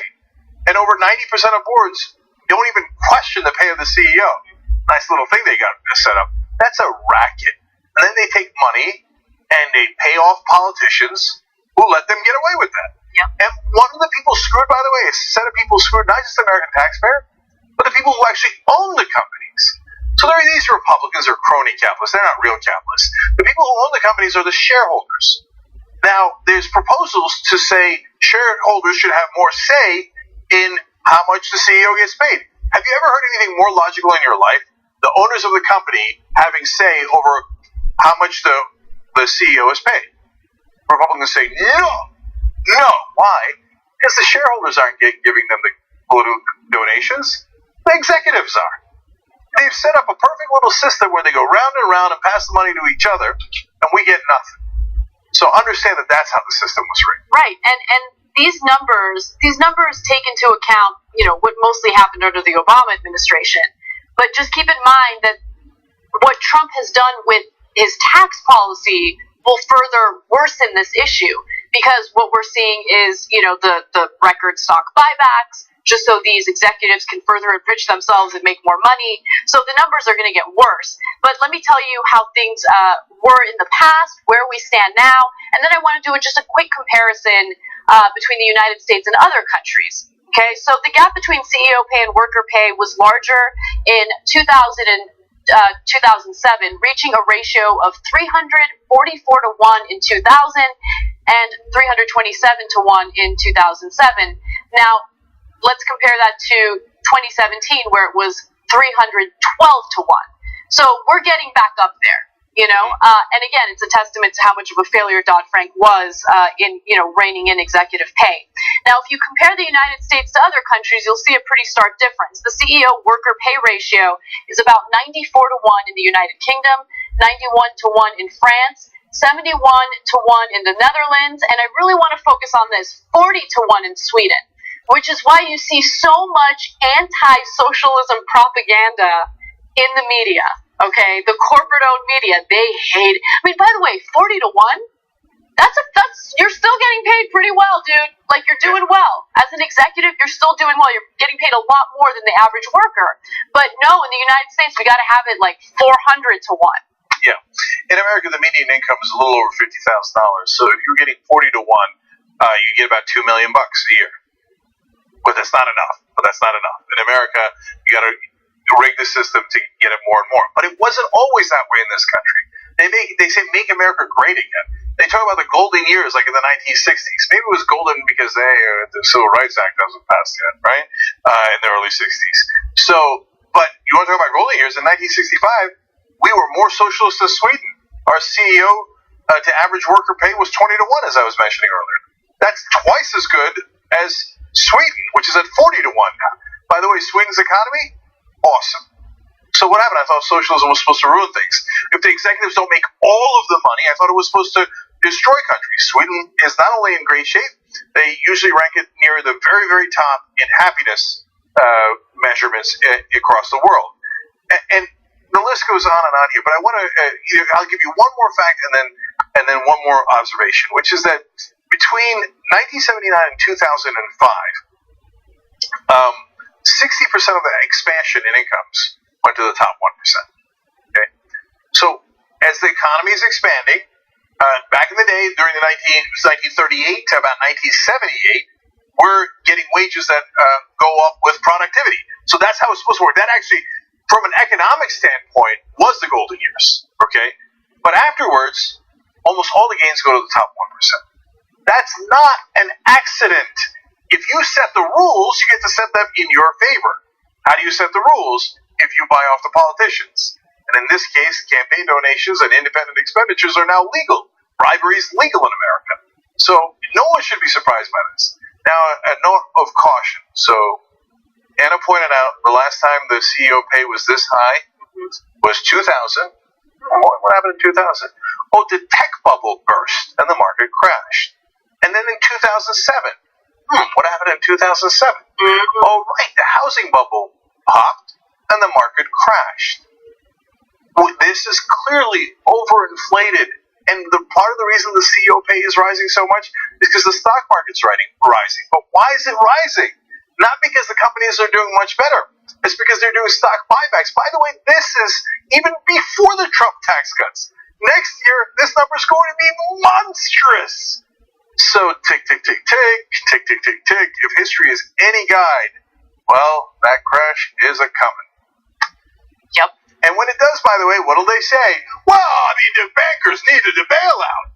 The poor executives, what are you going to do, not pay their bonuses? But you'll get unemployed, and all of that will crash right on top of your head. What do? They privatize the gains. They socialize the losses. So tick, tick, tick, tick, and those losses explode on your head. All right, we're going to take a break, but when we come back, Corey Lewandowski tries to prove that Trump is just a regular guy. Oh, the examples are hilarious. I don't know if he was trolling. I don't. No, I think he was serious. That's unbelievable. All right, we'll do it when we return.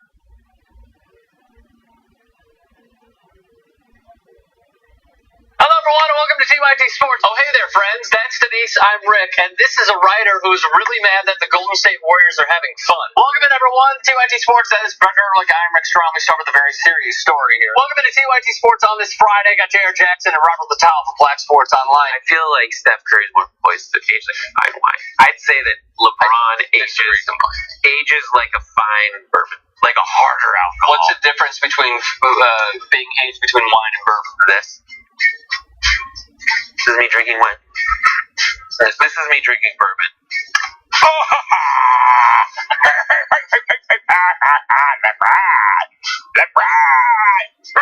And then hair just starts coming out of my chest. Corey Palmer says this show sucks. Corey. The video they always show of Tom Brady after winning the Super Bowl, he did this. Yes. Because he's so sweet. Oh, he's so amazed that he actually won. He had no confidence in himself. He just went out there and threw the ball around like we do in the backyard with Johnny. And next thing we know, he's a Super Bowl champion, beating the greatest show on turf. How amazing is Tom Brady? Tom Brady, I love you. Tom Brady can do no wrong until he screams at everyone on the sideline, which, as Odell Beckham pointed out, has been doing this for years. There are different ways in order for someone to achieve their dreams. And Shaquem Griffin certainly did not give up at any single turn that he had throughout the course of his life, and up to the point that he is right now, which I'll get into in just a moment, where he killed the combine. What's up, everyone? Welcome back to No Filter. Hey, guys, welcome back to No Filter. Do you guys like that intro music? I hope you enjoyed that CSI-like intro music that brought you into the program today. I don't know how to describe it. It's the People's Court type of music. All right, with that said, let's get to the news. Last Thursday, an employee at the store called 911 to report that the men were trespassing because they hadn't purchased anything. What? That is one of the most insane arguments I've heard. Trump's administration would like to protect the big banks and assist them in screwing you over. We should have a government that protects us. Yeah, I'm putting you on blast. Now, with that said, I want to move on to another injustice in the country, and that has to do with CEO pay. Teachers in several red states are making headlines protesting the fact that their districts have been severely underfunded. They haven't received raises in years, sometimes decades. Damn, keeping it 100.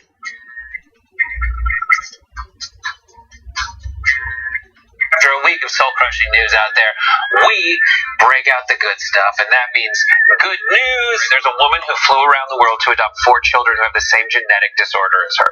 Fun things to watch. We're going to go out and see the Easter Bunny now, okay? And then some good alcohol. 1 bourbon, amen.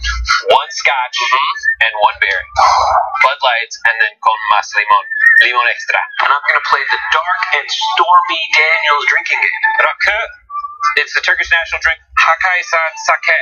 Cheers to you, first of all. Cheers to Brett Ehrlich. Climax. Hey, friends. glass is half full.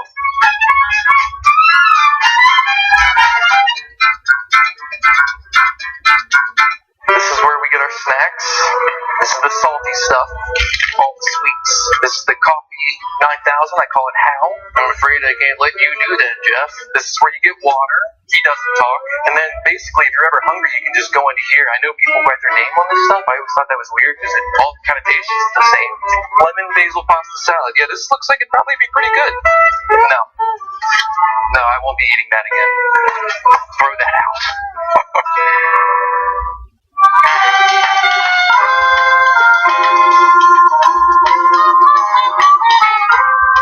Alright, back on the Young Turks. Come on, we have fun on this show. We do. Hey guys, everyone go download No Filter on iTunes right now. Right now, download all the episodes, please. Okay, so that's Anna's podcast. Hashtag No Filter. It's also on our app. Speaking of which, let me read Feroz Makati's tweet here. Just downloaded the TYT app again after having used it before a year or so back and not liking it. Now pause. That was the old app. This is the new app. Don't get it confused. And he continues. Huge improvement this time around. Yes. Great content, and every channel you might need is right there. Definitely a keeper. And he includes hashtag unfake news. No, but that's what I keep telling you about the app. I love it. It's all right there for you. It's all right there. You're going to love it. Okay, so either the Google Play Store for the Android or obviously the iTunes Store, App Store on iTunes. All right, Kimberly Scott, last one. U.S. politics is like a tug of war. You don't win by dropping the rope and running towards the opponents. Kimberly, go please tweet that to the DNC. Okay, to the Democrats, I think they might have missed your memo. Yeah. Okay, all right, lots more to get to. What's next? All right. Corey Lewandowski, friend of Trump's and someone who worked on his campaign, was at a breakfast. It was the Christian Science Monitor breakfast, and he was given a challenging question. How can you prove that Donald Trump is just a regular guy? And so Lewandowski gave a couple examples that I wanted to share with all of you today. Here's one of those examples. I remember he was driving his Rolls Royce. All right, let's just stop there. All right. But they just asked you to give an example of a regular guy. Okay, he was driving his Rolls Royce from New York one day up to the golf course in Bedminster. Which, by the way, he owns. Okay. And guess what happened, right? When you're in New York and you're on your telephone, you're driving your Rolls Royce up to New Jersey, you get stopped, right? And so I remember he's like, Corey, I'm going to let you go. I just got pulled over. Is he trolling? I mean, that's crazy. He can't possibly have said that with a straight face. But, so there's a way to sanitize that story so it fits whatever, like, this regular guy narrative that you're trying to push. So, A, don't mention the Rolls Royce. B, don't mention that he's on his way to a golf course, the golf course that he owns. Right. C, don't mention the Rolls Royce like 12 times. Yeah. Right. So I actually think my best guess, because that's such a preposterous answer, when someone says, hey, can you prove he's a regular guy? And you start the sentence with Rolls Royce, right? I think that he might be trying to appeal to Trump. Because Trump probably thinks, oh, that's a good story. Because it shows I'm a regular guy. It talks about my golf course and my Rolls Royce. I like this Corey Lewandowski. I'm going to bring him back. I think it's just this...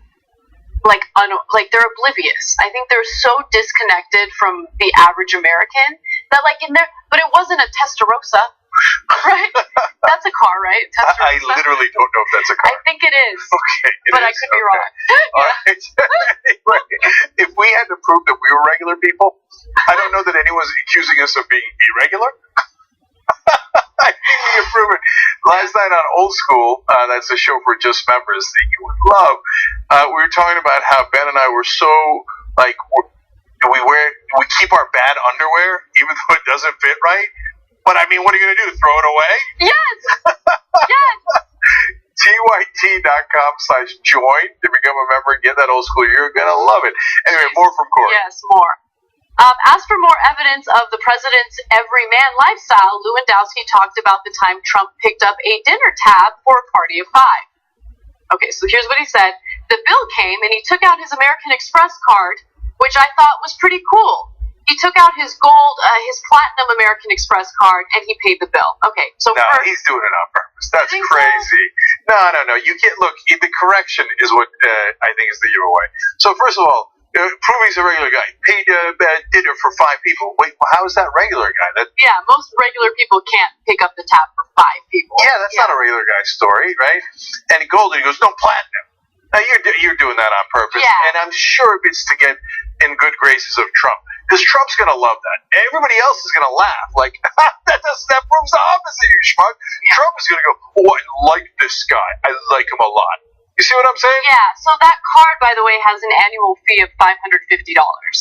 That's what regular guys do. They carry around cards that charge you $550 just to have the card, all right, finally, this is one of my favorites. Because this is probably the best example. When we would go to a McDonald's or a fast food place on the campaign trail, he would know what it would cost because he would take out the cash and he would pay for it. So, he loves McDonald's, he loves fast food. He's memorized the prices of the things that he buys. Has the cash ready. Yeah, 2 things. 1, he ain't no billionaire. Okay. Warren Buffett isn't like, the price of the 99-cent value menu has gone up a little bit. Although how would it go up? It's 99-cent value menu. Anyway, but second of all, they're like bragging about how he pays for everybody. It's McDonald's. He claims he has $10 billion. But Mr. Trump is so generous. Yeah. Oh, Trump, everybody else is laughing their ass over this. Trump is going to love every single one of these quotes. See, Corey knows who he's appealing to. He knows how stupid Donald Trump is, and that he won't be bothered by the irony at all. I don't think he'd even be able to tell that it's ironic. No, of course not. Yeah, absolutely. Yeah. He knows his audience is an audience of 1. I think Rolls Royces are kind of ugly. Mm-hmm. Right? Like, they're kind of not attractive cars. Like, they're not sleek. They're very bulky and big. Look, if I had a really good car, I'd be a nervous wreck. I'd be a nervous wreck for you. Like, you're a mess. You're not winning when you're driving. I'm not good at parking lots, okay? Or on the road, or anytime he's behind the wheel. I don't need that kind of stress in my life, man. Yeah, it's unnecessary. All right, we have to take one more break, but when we come back, we're going to give you some updates on what's going on with the opioid epidemic, and then, so just come back. So Trump actually has one part of that that's good. Yes. So we'll give him a little bit of credit there. His reasoning is maddening, but we'll give you the full story.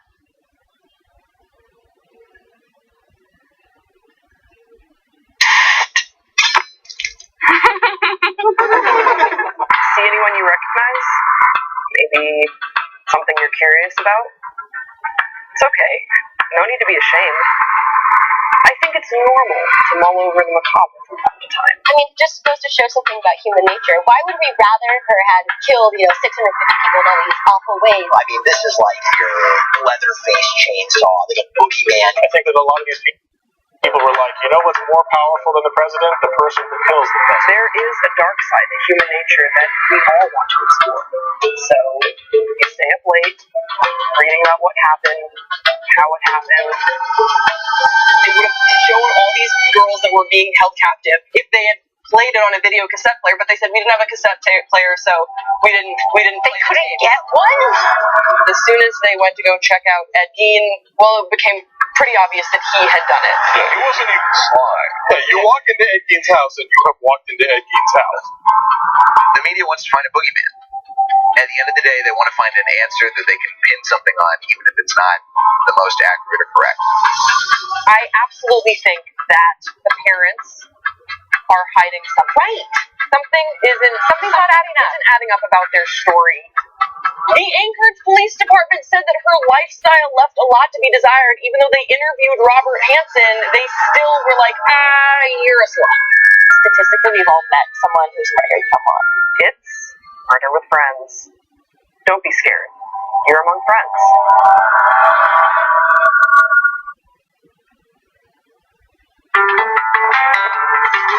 Do you hear the thunder rolling across the land? That's Godoy the Gavel. Godoy the Chief Justice here. Case is going to drop. Breaking the back of injustice. The call. Can I jump in quick? He takes the shot. I'm for it. We have to start somewhere Don't already. try to pull the wool over this man's eyes, or you'll end up with a mouth full of wool and an ear full of reason. You don't realize everything after. I actually wasn't that sure. Hazing inspired me. Without this judge, Jesus was persuasive. Our great discourses would be torn asunder. I think she has a strong case. Strong case.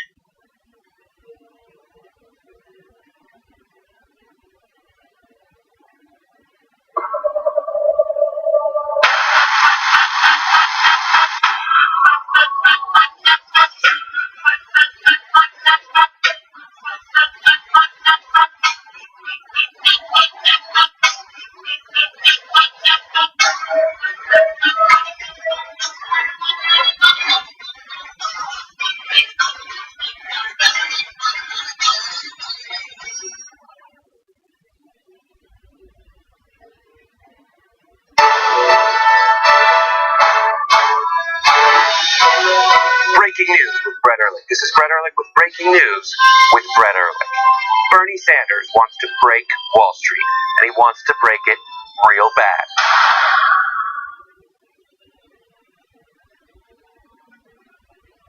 Welcome back to another episode, another week of The Damage Report. I am John Irola, and we've got the news to give a show for you. John McCain is a lifelong Republican. This is not a political statement against Republican power. This is personal. W Old School Sports, that is Robert Littell. I am Rick Strom, the executive producer of this very fine show. It's Stephen Inslee, Michael Jordan. Michael Jordan! Michael Jordan, it's just a question. I can't believe it's a mess. I can't believe it right now.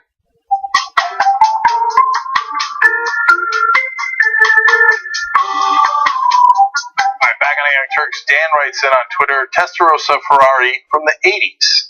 So Dan, thank you for the clarification. Alright, you got more tweets over there, Anna? Yes, Melissa Mantrice says, any chance the next burst economic bubble will lower home prices to something reasonable? My husband and I weren't able to buy a house in 2008, but we are now with assistance from HUD Section 8. Okay, so there is a housing bubble, 100%. But it's caused by a number of different things. It's a little different this time. So there are subprime mortgages being given out by non-bank lenders. In fact, those loans accounted for over 50% of all mortgages in 2016.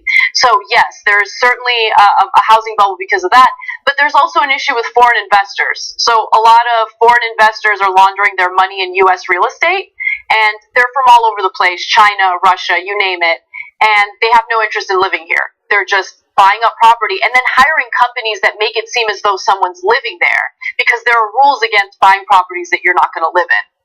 And I'm sorry, you dropped something. What? Knowledge. Okay, these are the fun parts of the show. If you miss if you just watch the clips on YouTube or Facebook. Yeah. Okay, get the whole show, including our nonsense banter. Okay, by becoming a member. tyt.com/join. By the way, for members tonight in the post game, a little bit of controversial discussion of Bernie or bust. The admiral that took on Donald Trump that killed Bin Laden. And the not Tata, and a hilarious story that I just remembered about my old Pontiac and how we fixed its rear view mirror.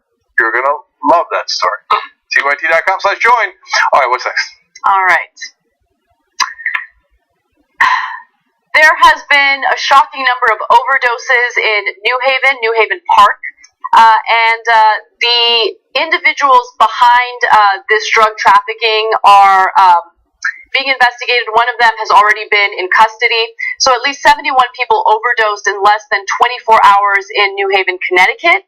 At least 71 people who overdosed were taken to local hospitals Tuesday and Wednesday. By late Thursday, though, there were more cases. Public safety had 6 new overdoses reported in the area of the Green, with people with similar symptoms to earlier K2-related illnesses. So the drug that they had consumed was K2. It's a synthetic form of marijuana, although it's not related to marijuana at all. It's the weirdest name. Yeah. And I get why, because it's trying to mimic marijuana, but it doesn't have TCH. It's not marijuana, so don't freak out. But if somebody offers you synthetic marijuana, the answer is no. So the hospital tested, some samples of the drug, and they found that it was laced with fentanyl. The police are also testing the drugs, and based on their test, they haven't found fentanyl. It was just pure K2, that synthetic marijuana. But luckily, no one died. The hospital did an incredible job here saving these people's lives. Even though they did overdose, they were saved by the hospital. But there has been one man arraigned and two more who are expected to be on charges related to this mass overdose of synthetic marijuana. Also, New Haven Police Chief Anthony Campbell said Thursday that one of two men suspected of distributing the K2 was handing it out to build demand and clientele. Another suspect tied to the overdoses was actually charging money for it. So luckily there are suspects and they are investigating it. Luckily no one has died from these overdoses, but it's insane how many people had the same experience in such a short period of time. Okay, well, actually, I think the story gets even stranger. So, look, I don't do these kind of hard drugs, so I don't know why. I guess I know why they want to do escape, and they want to get a higher and higher buzz, etc. But this drug is so messed up. There's two amazing parts. One is people would take it. The green that was referred to in one of the quotes that Anna read is just a park. It's a private park in that area, and so apparently that's where they buy it because a whole bunch of them got sick there and had to be rescued. So, but people started seeing a guy walking along, boom, just falls down. Yeah. And another guy walking, boom, falls down. And then somebody sitting down starts shaking and passes out, right? God. And so they were taking the drug, and it's whether it's got fentanyl or it's just K2, it's madness, right? Mm-hmm. And so people are like literally passing out left and right. And so they had to rush in ambulances and rescue people. But the most amazing part of the story is that some people got out of the hospital, went back, and took it again. It's insane. And passed out again and overdosed again. So this is according to one of the doctors who treated patients who were overdosing. I want to read a direct quote. People who smoked it or ingested it tended to go down very fast, almost right in their tracks. And then, although many of them had to be resuscitated, the effects did not last long, and they were able to be discharged from the hospital fairly soon, which meant they were able to return to the green, meaning that park, and seek another high. That's amazing. It is amazing. Like, you nearly died. You nearly died. But here's the thing, I think the whole thing about it being laced with fentanyl, I tend to believe it because fentanyl is highly addictive, right? Like, obviously, they're not thinking straight. Right. And so, I don't know. I'm glad that they're doing the testing. The hospital did find the fentanyl. Cops are also doing the testing, and they said that they haven't found it, but they're going to continue testing. We'll see. But nonetheless, this park is known for the drug trafficking and the drug abuse. So why isn't there better policing of that park to prevent that from happening? Look, guys, we're huge advocates of legalizing marijuana. Yeah. Don't do hard drugs. You get addicted. Once you get addicted, you'll do crazy stuff like this. You almost lose your life, get out of the hospital, and go do it again. I mean, they pass out nearly immediately. So where's fun? So there's no fun in it. It's not about fun. It's about addiction, and you cannot get off of it. Don't do hard drugs. All right. Well, let's take a look at the broader picture and what's happening with the opioid epidemic in the United States. New statistics from the CDC, Centers for Disease Control, indicate that the opioid epidemic was just as horrible, maybe even more horrible in 2017.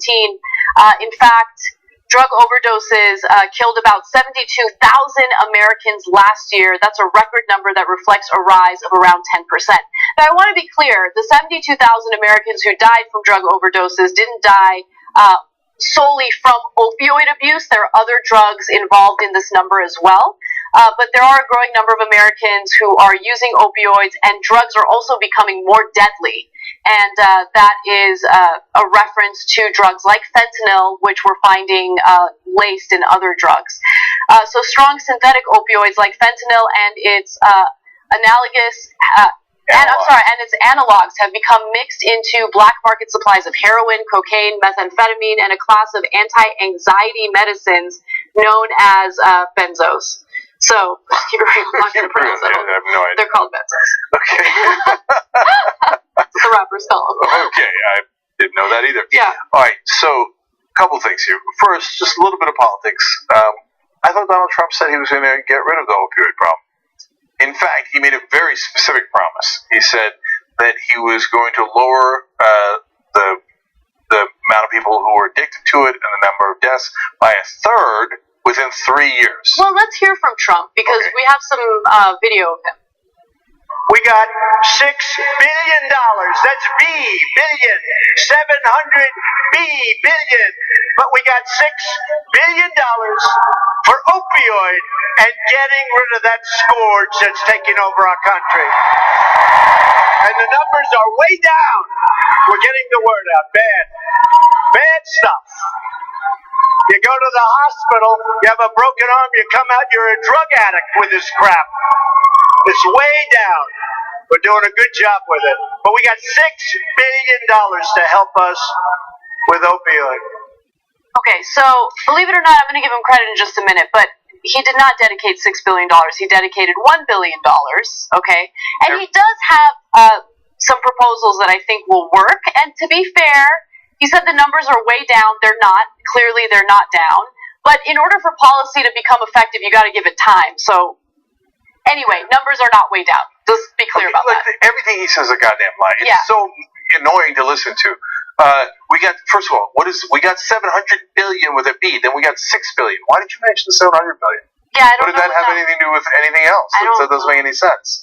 But it doesn't have to make sense. He's talking to a bunch of idiots. So, and he's like, oh, I gave 6 billion to the opioid.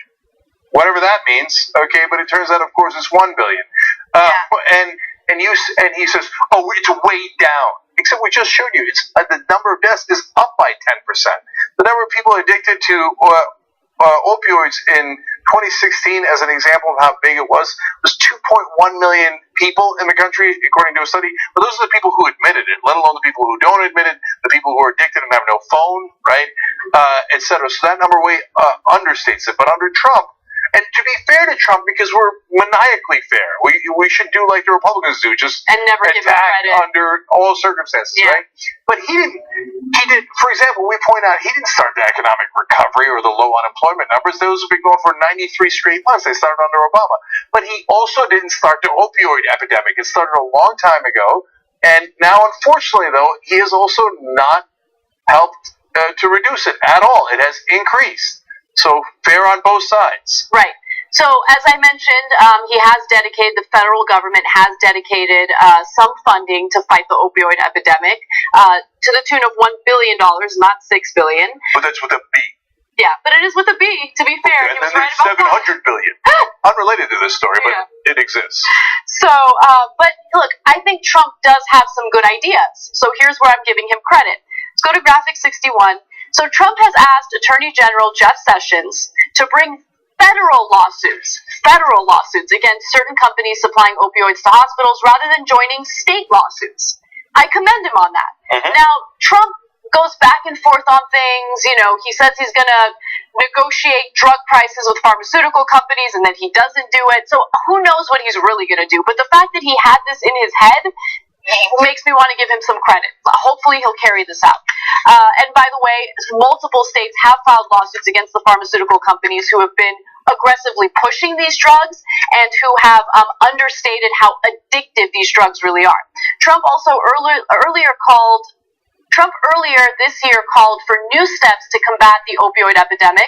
Those included pushing to reduce opioid prescriptions, good, by a third over 3 years, asking the Justice Department to seek more death penalty cases against drug traffickers, not good, and calling for federal support to expand the availability of overdose reversal medication. Very good. Yes. Because right-wingers think that's a horrible idea. They don't want that reversal medication offered. But luckily, Trump has his head in the right place when it comes to that issue. Which is unusual given where his head normally is. So he's a disaster on almost every issue. But here it really is a mixed bag. And so I agree with Anna on all the things that are positive, but let's keep it real on the things that are negative. So not only is he saying, oh, we're going to reduce it by killing the drug traffickers. Okay, how's that working out? It's gone up 10%. So that didn't work. Now, look, to be fair to him, he hasn't executed very many people. That's how we're fair to try. All right, anyway, and some of the policies are going to take a little while to implement. We're being over the top fair here. But then he says weird, stupid stuff that makes no sense, like, we're investigating the fentanyl. Great, you should definitely investigate that. Okay, excellent. It's coming from China and Mexico, the two countries he attacks nonstop. Okay, and he says they're sending their garbage and killing our people. He goes on to say it's almost a form of warfare. No, the opioid companies that you're actually asking Sessions to sue, that's great because but they're here in America. Yeah. They're not in China. They're not in Mexico. What are you talking about? But no, he has to make it about the others and about his own political opponents. It's the Mexicans. They're sending their garbage in here. No, it's Purdue Pharma, and it's all the other pharmaceutical companies that are doing it right here in America. It has nothing to do with China or Mexico. And think about all the people, this doesn't really get talked about much, and I understand why, but there are people who have, chronic pain issues who rightly do need certain opioid drugs or painkillers, and because of what's happened, they get judged or they won't get prescribed what they need, and they're not abusing it. They're literally using it because they need it. And so there's all sorts of negative consequences that have arisen because of these pharmaceutical companies aggressively pushing these drugs out in the market. All right, I'm going to squeeze in one more story here. That almost never happens, so this is fun, okay? So I was going to do it in the postgame. I'll do it for you guys now so everybody gets it.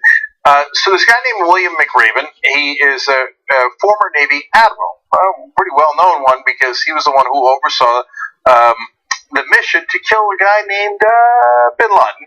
That was a Navy SEAL operation, obviously, and he was the head of U.S. Joint Special Operations Command from 2011 to 2014. He has just challenged Donald Trump. I'm already having fun. Okay. And he said, why don't you come revoke my security clearance? He said, I also don't agree with you. I think that you've debased this country. So because Trump took away Brennan's security clearance, and McRaven is saying, look, man, he's doing his... he has every right to do that as an American citizen, speaking out. It is part of our core values, the ones I fought for and I fought to defend. And here's a quote from him.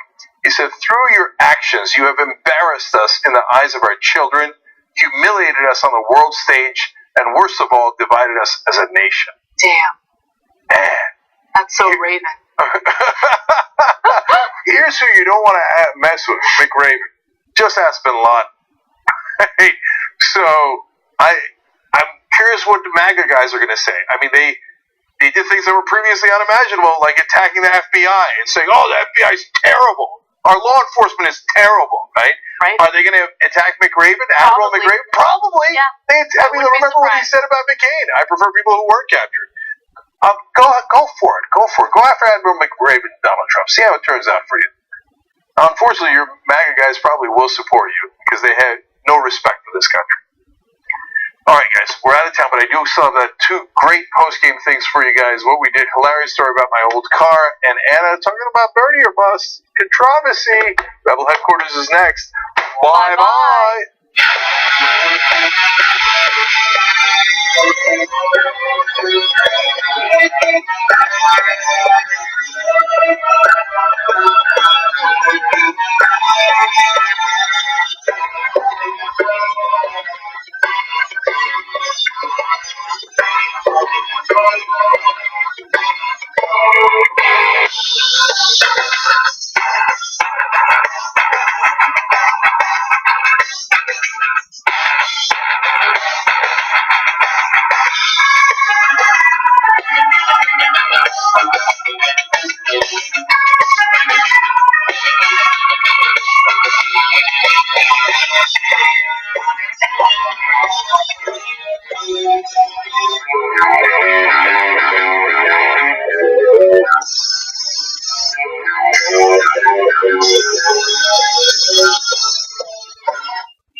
headquarters from yesterday, I guess. Anyway, quick note here before we go to our guest.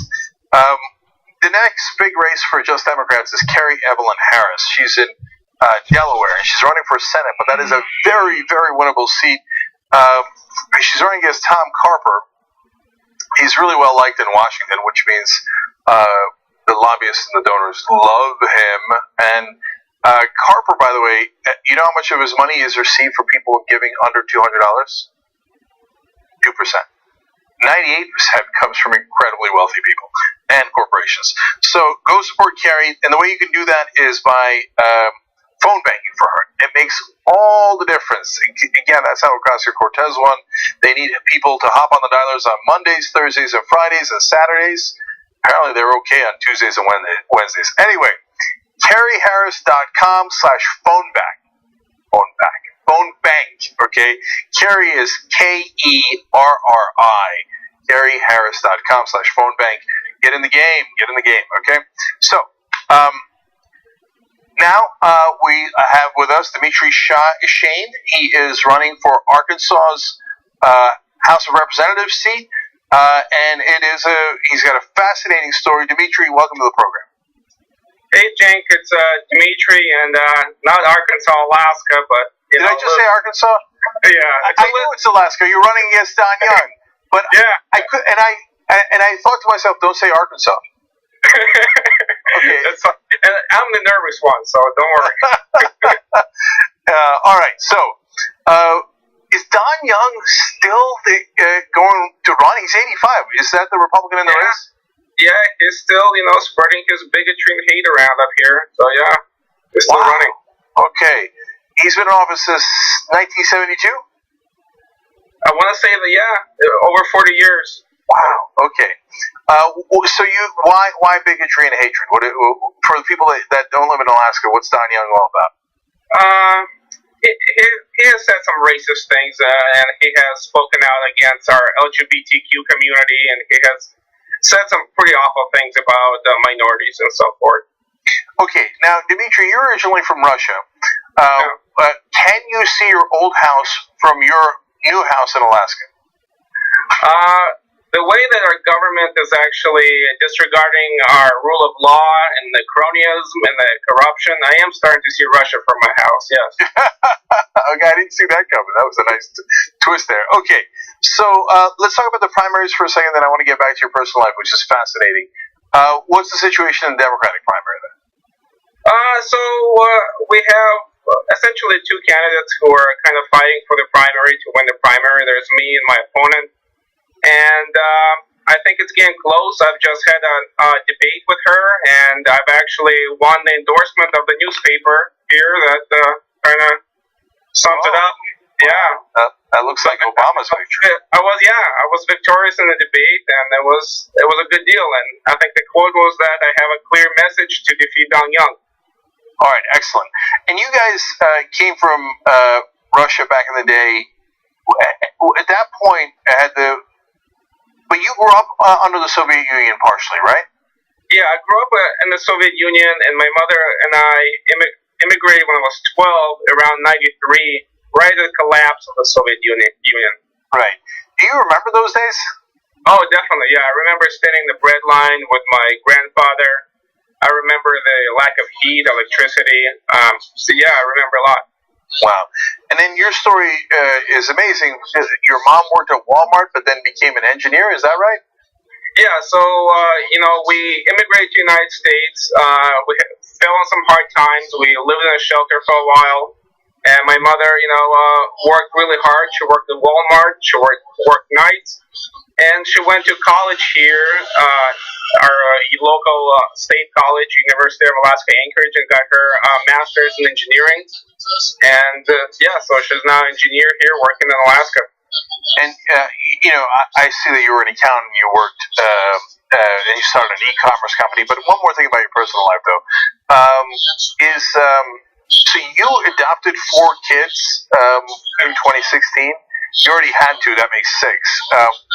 What happened there? Why did you just decide to adopt 4 kids at once? It was kind of actually a long story. I'll try to sum it up. My wife was jogging on a trail behind her work, and she found a little girl who was running away from home. And so all 4 girls were adopted prior, and the person who adopted them was abusing the kids, basically neglecting to feed them or not feeding them on purpose. So my wife and I became involved to make sure the kids were protected and well taken care of, and eventually fostered them and adopted them. And actually, the case is the criminal trial is actually going on right now, and the children will testify against the criminal on the 20th of August, day before the primary. Wow, that's a big week for your family. That's amazing. It's an amazing act that you and your wife decided to do. By the way, the website's DimitriForCongress.com. I want to make sure that everybody knows it. And obviously, you can volunteer and donate there. And small dollar donations makes a big difference to Dimitri, because he's also not taking corporate or PAC money. Dimitri for Congress.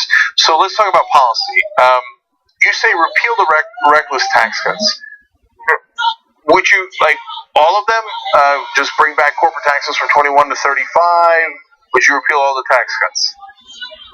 I think it makes sense to repeal them and start over, because I do agree we could have in theory, lower corporate tax rate, but you would have to close all the loopholes, and right now they left open all the loopholes and lower the tax rate to a ridiculously low rate. So I support just repealing them and starting the whole thing over. Yeah, yesterday or a couple of days ago on the show we were talking about it's about $1.9 trillion hole in the budget that it put. Yeah. Well, that would actually be enough to get rid of all the student loan debt in the country. Yeah. I mean, what would we rather have? Liberate all of the people with student loan debt in the country, or just give it all to the rich, like Trump did? Yeah, or move our economy towards renewable energy, you name it, where we can put $2 trillion into. And to me, they sold this whole tax cut deal as a notion that it's going to create jobs. Well, it did create some jobs, just in the wrong country. It's creating jobs in China, because that's where our money is going to. Yeah, and now let's talk about another point you have on your platform about taxes. You want to raise taxes on the oil industry. That's interesting. Do you mean specifically in Alaska or across the country, and what would you do with it as well? Well, it's more of our state issue. The issue is that our congressman supports the oil industry here in the state and lobbies on its behalf. And locally, our state taxes are so low that we can't even fund schools. We can't fund public schools. We're laying off teachers. We can't fund public safety. So what I'm saying is that when I'm in Congress, I will make sure that to speak up and push for a state government that actually has a fair tax rate on the oil industry. Well, that reminds me of another famous person from Alaska, Sarah Palin. Because Sarah Palin actually raised taxes on the oil industry and got to have an 80% popularity in Alaska because of that. She took the money and just gave it to the citizens of Alaska. This is the most socialist thing that any governor has done in my lifetime. So, is this position popular? Because it's worked before in Alaska.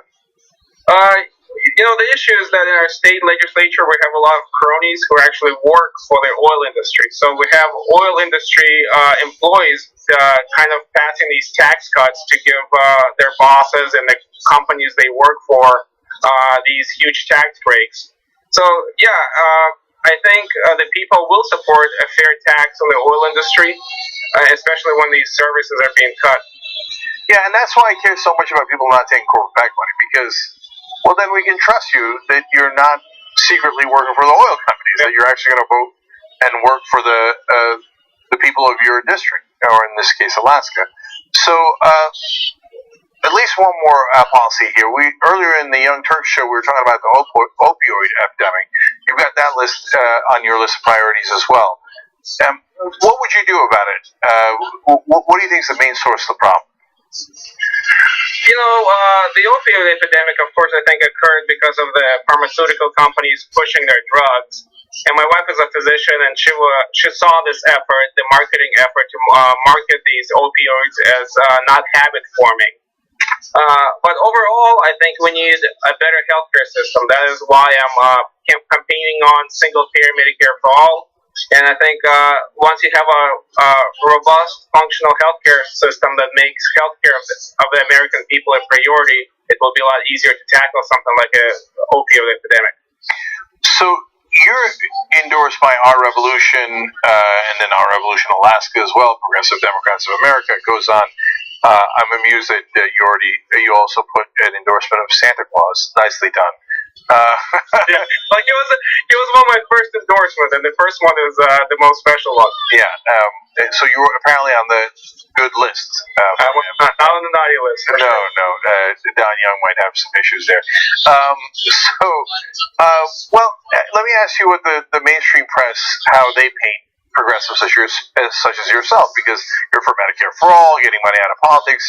Our Revolution has endorsed you, etc.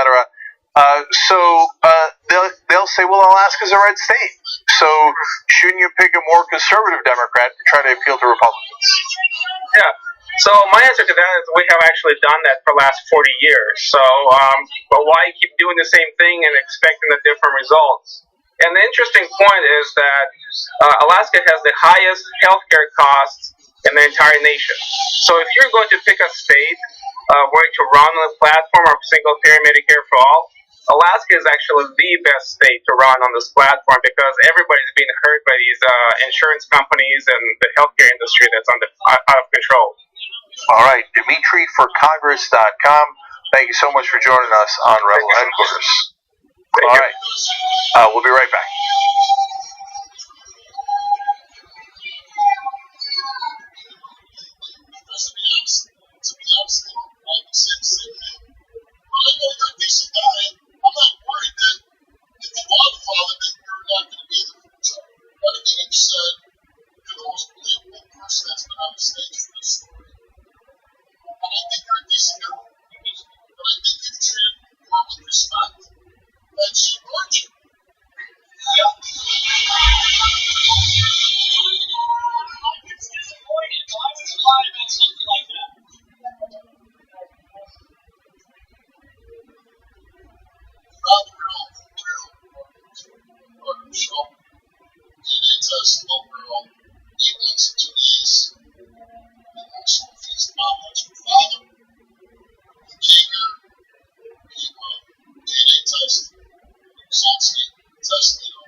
Back on Rebel Headquarters.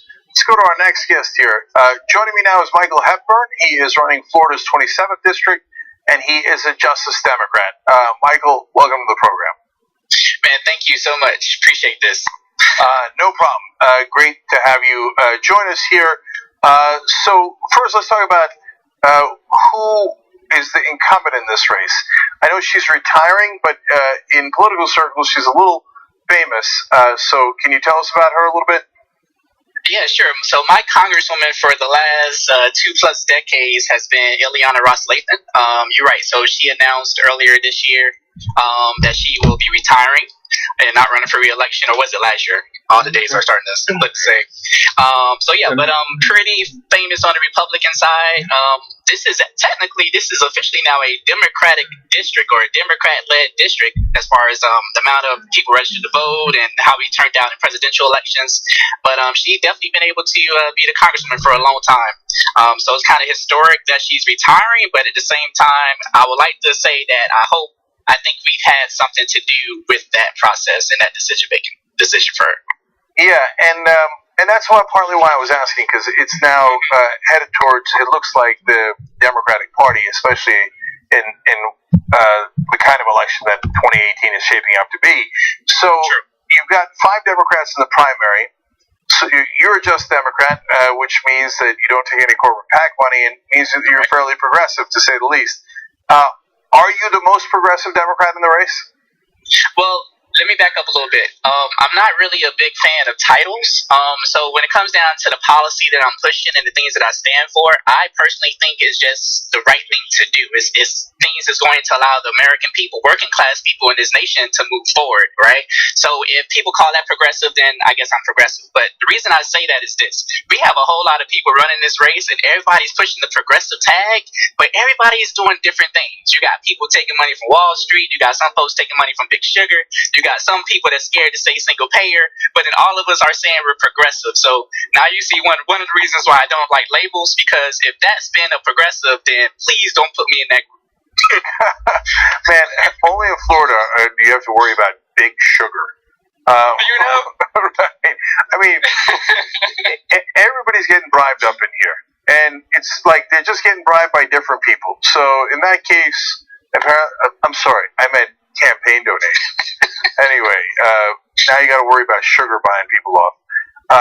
Messing up our water and all that stuff. Yeah. I hear you. Yep. So let's talk about your policies then. Yes. You mentioned Medicare for all. Yes, definitely. So that makes sense. You're pushing to increase Social Security benefits. That's it. I am. I live in, my mom is actually getting ready to draw down for Social Security, so I had some serious conversations with her last year just about the system. And most of the voters that I meet, one of the first things they bring up is the concept of increasing payout amounts for them, and the amount of money that they receive they feel isn't enough to survive on. And also, I get a lot of complaints about just the process to apply, or having access to good information about how the system works, or applying for disability benefits. So it is definitely a major platform push for me to be hands-on with Social Security in this nation, and definitely in this state, and hopefully in my district, because a lot of folks is depending on on that revenue, in a sense, right? That compensation that they've earned over the years. And I definitely want to push forward the idea that we should be able to increase it. Definitely here in Miami, where cost of living is ridiculous. And I mean, it's a struggle to live here if you have a job. So imagine being retired, or in a sense not working anymore, and you're literally just depending on your Social Security check. It's a little rough. Yeah, National Democratic Party amuses me. They're like, whoa, don't say things like increasing Social Security. The mainstream media will ask you, how are you going to pay for it? When it's a program that has 84% popularity. You'd be crazy not to want to increase it if you're trying to win elections, let alone do the right thing by the American voters, especially in a place like Miami. Yeah. But let's just be real. I mean, a lot of people, I'm going to be very honest about this, a lot of folks kind of just depends on people not voting, right? I mean, one of the reasons why the American people don't get what we deserve is they feel like we're not going to turn out and vote them out of office. You have a whole lot of elected officials that are just pushing talking points. every day, every year, every month. They're always telling you they're fighting, but show no results because at the end of the day, they're not trying to engage you to come out and vote. And they know if they keep talking to the same people so they can get reelected over and over again and everybody else is dissatisfied with the system or believe that it's broken, then nothing would change. So that's part of this process. We have to step up in this nation, and definitely here in the state of Florida, and tell people enough is enough and come out and vote for something different. Vote for people that's actually going to be able to push stuff forward and hold them accountable, including myself. You also have on your platform ending mass incarceration and for-profit prisons.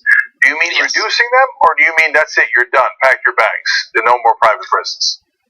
I'm more leaning towards number two. I'm more of, I believe we should not be in the business of having private prisons, period. And when it comes down to mass incarceration, I mean, we can go into so many different levels of that, related to school to prison pipeline and how we, congressional funding, how the different things we do within our school system, or how we're arresting people in masses for certain drugs that I don't think should be on the list for you to get arrested for against the law. We got so many issues with that. But mass incarceration, definitely me being a black male living in America, one thing I can personally say, it is a problem. It is something that we need to address. And the sad part is it's affecting a lot of people that look like me. So this is something that I am trying to yell on the rooftops about, so that people know we have to do something about this and create solutions. I mean, we actually have solutions. We just got to push them forward. Political will. Yep. Okay, now, your infrastructure spending proposal is not playing around. You're proposing to have an investment of $4.6 trillion. Yes. Okay. All right. Wow. What are you going to do with all that money? And on this one, to be fair, where are we going to get it? Okay, so what we're going to do with the money goes back to all of the investments that we need to make across this country in our infrastructure and our bridges and our roads. I mean, even down here, we had an incident at my college, at my university, where one of our bridges actually collapsed and killed a whole bunch of people underneath it, right? Because of, I think, poor investment or poor oversight.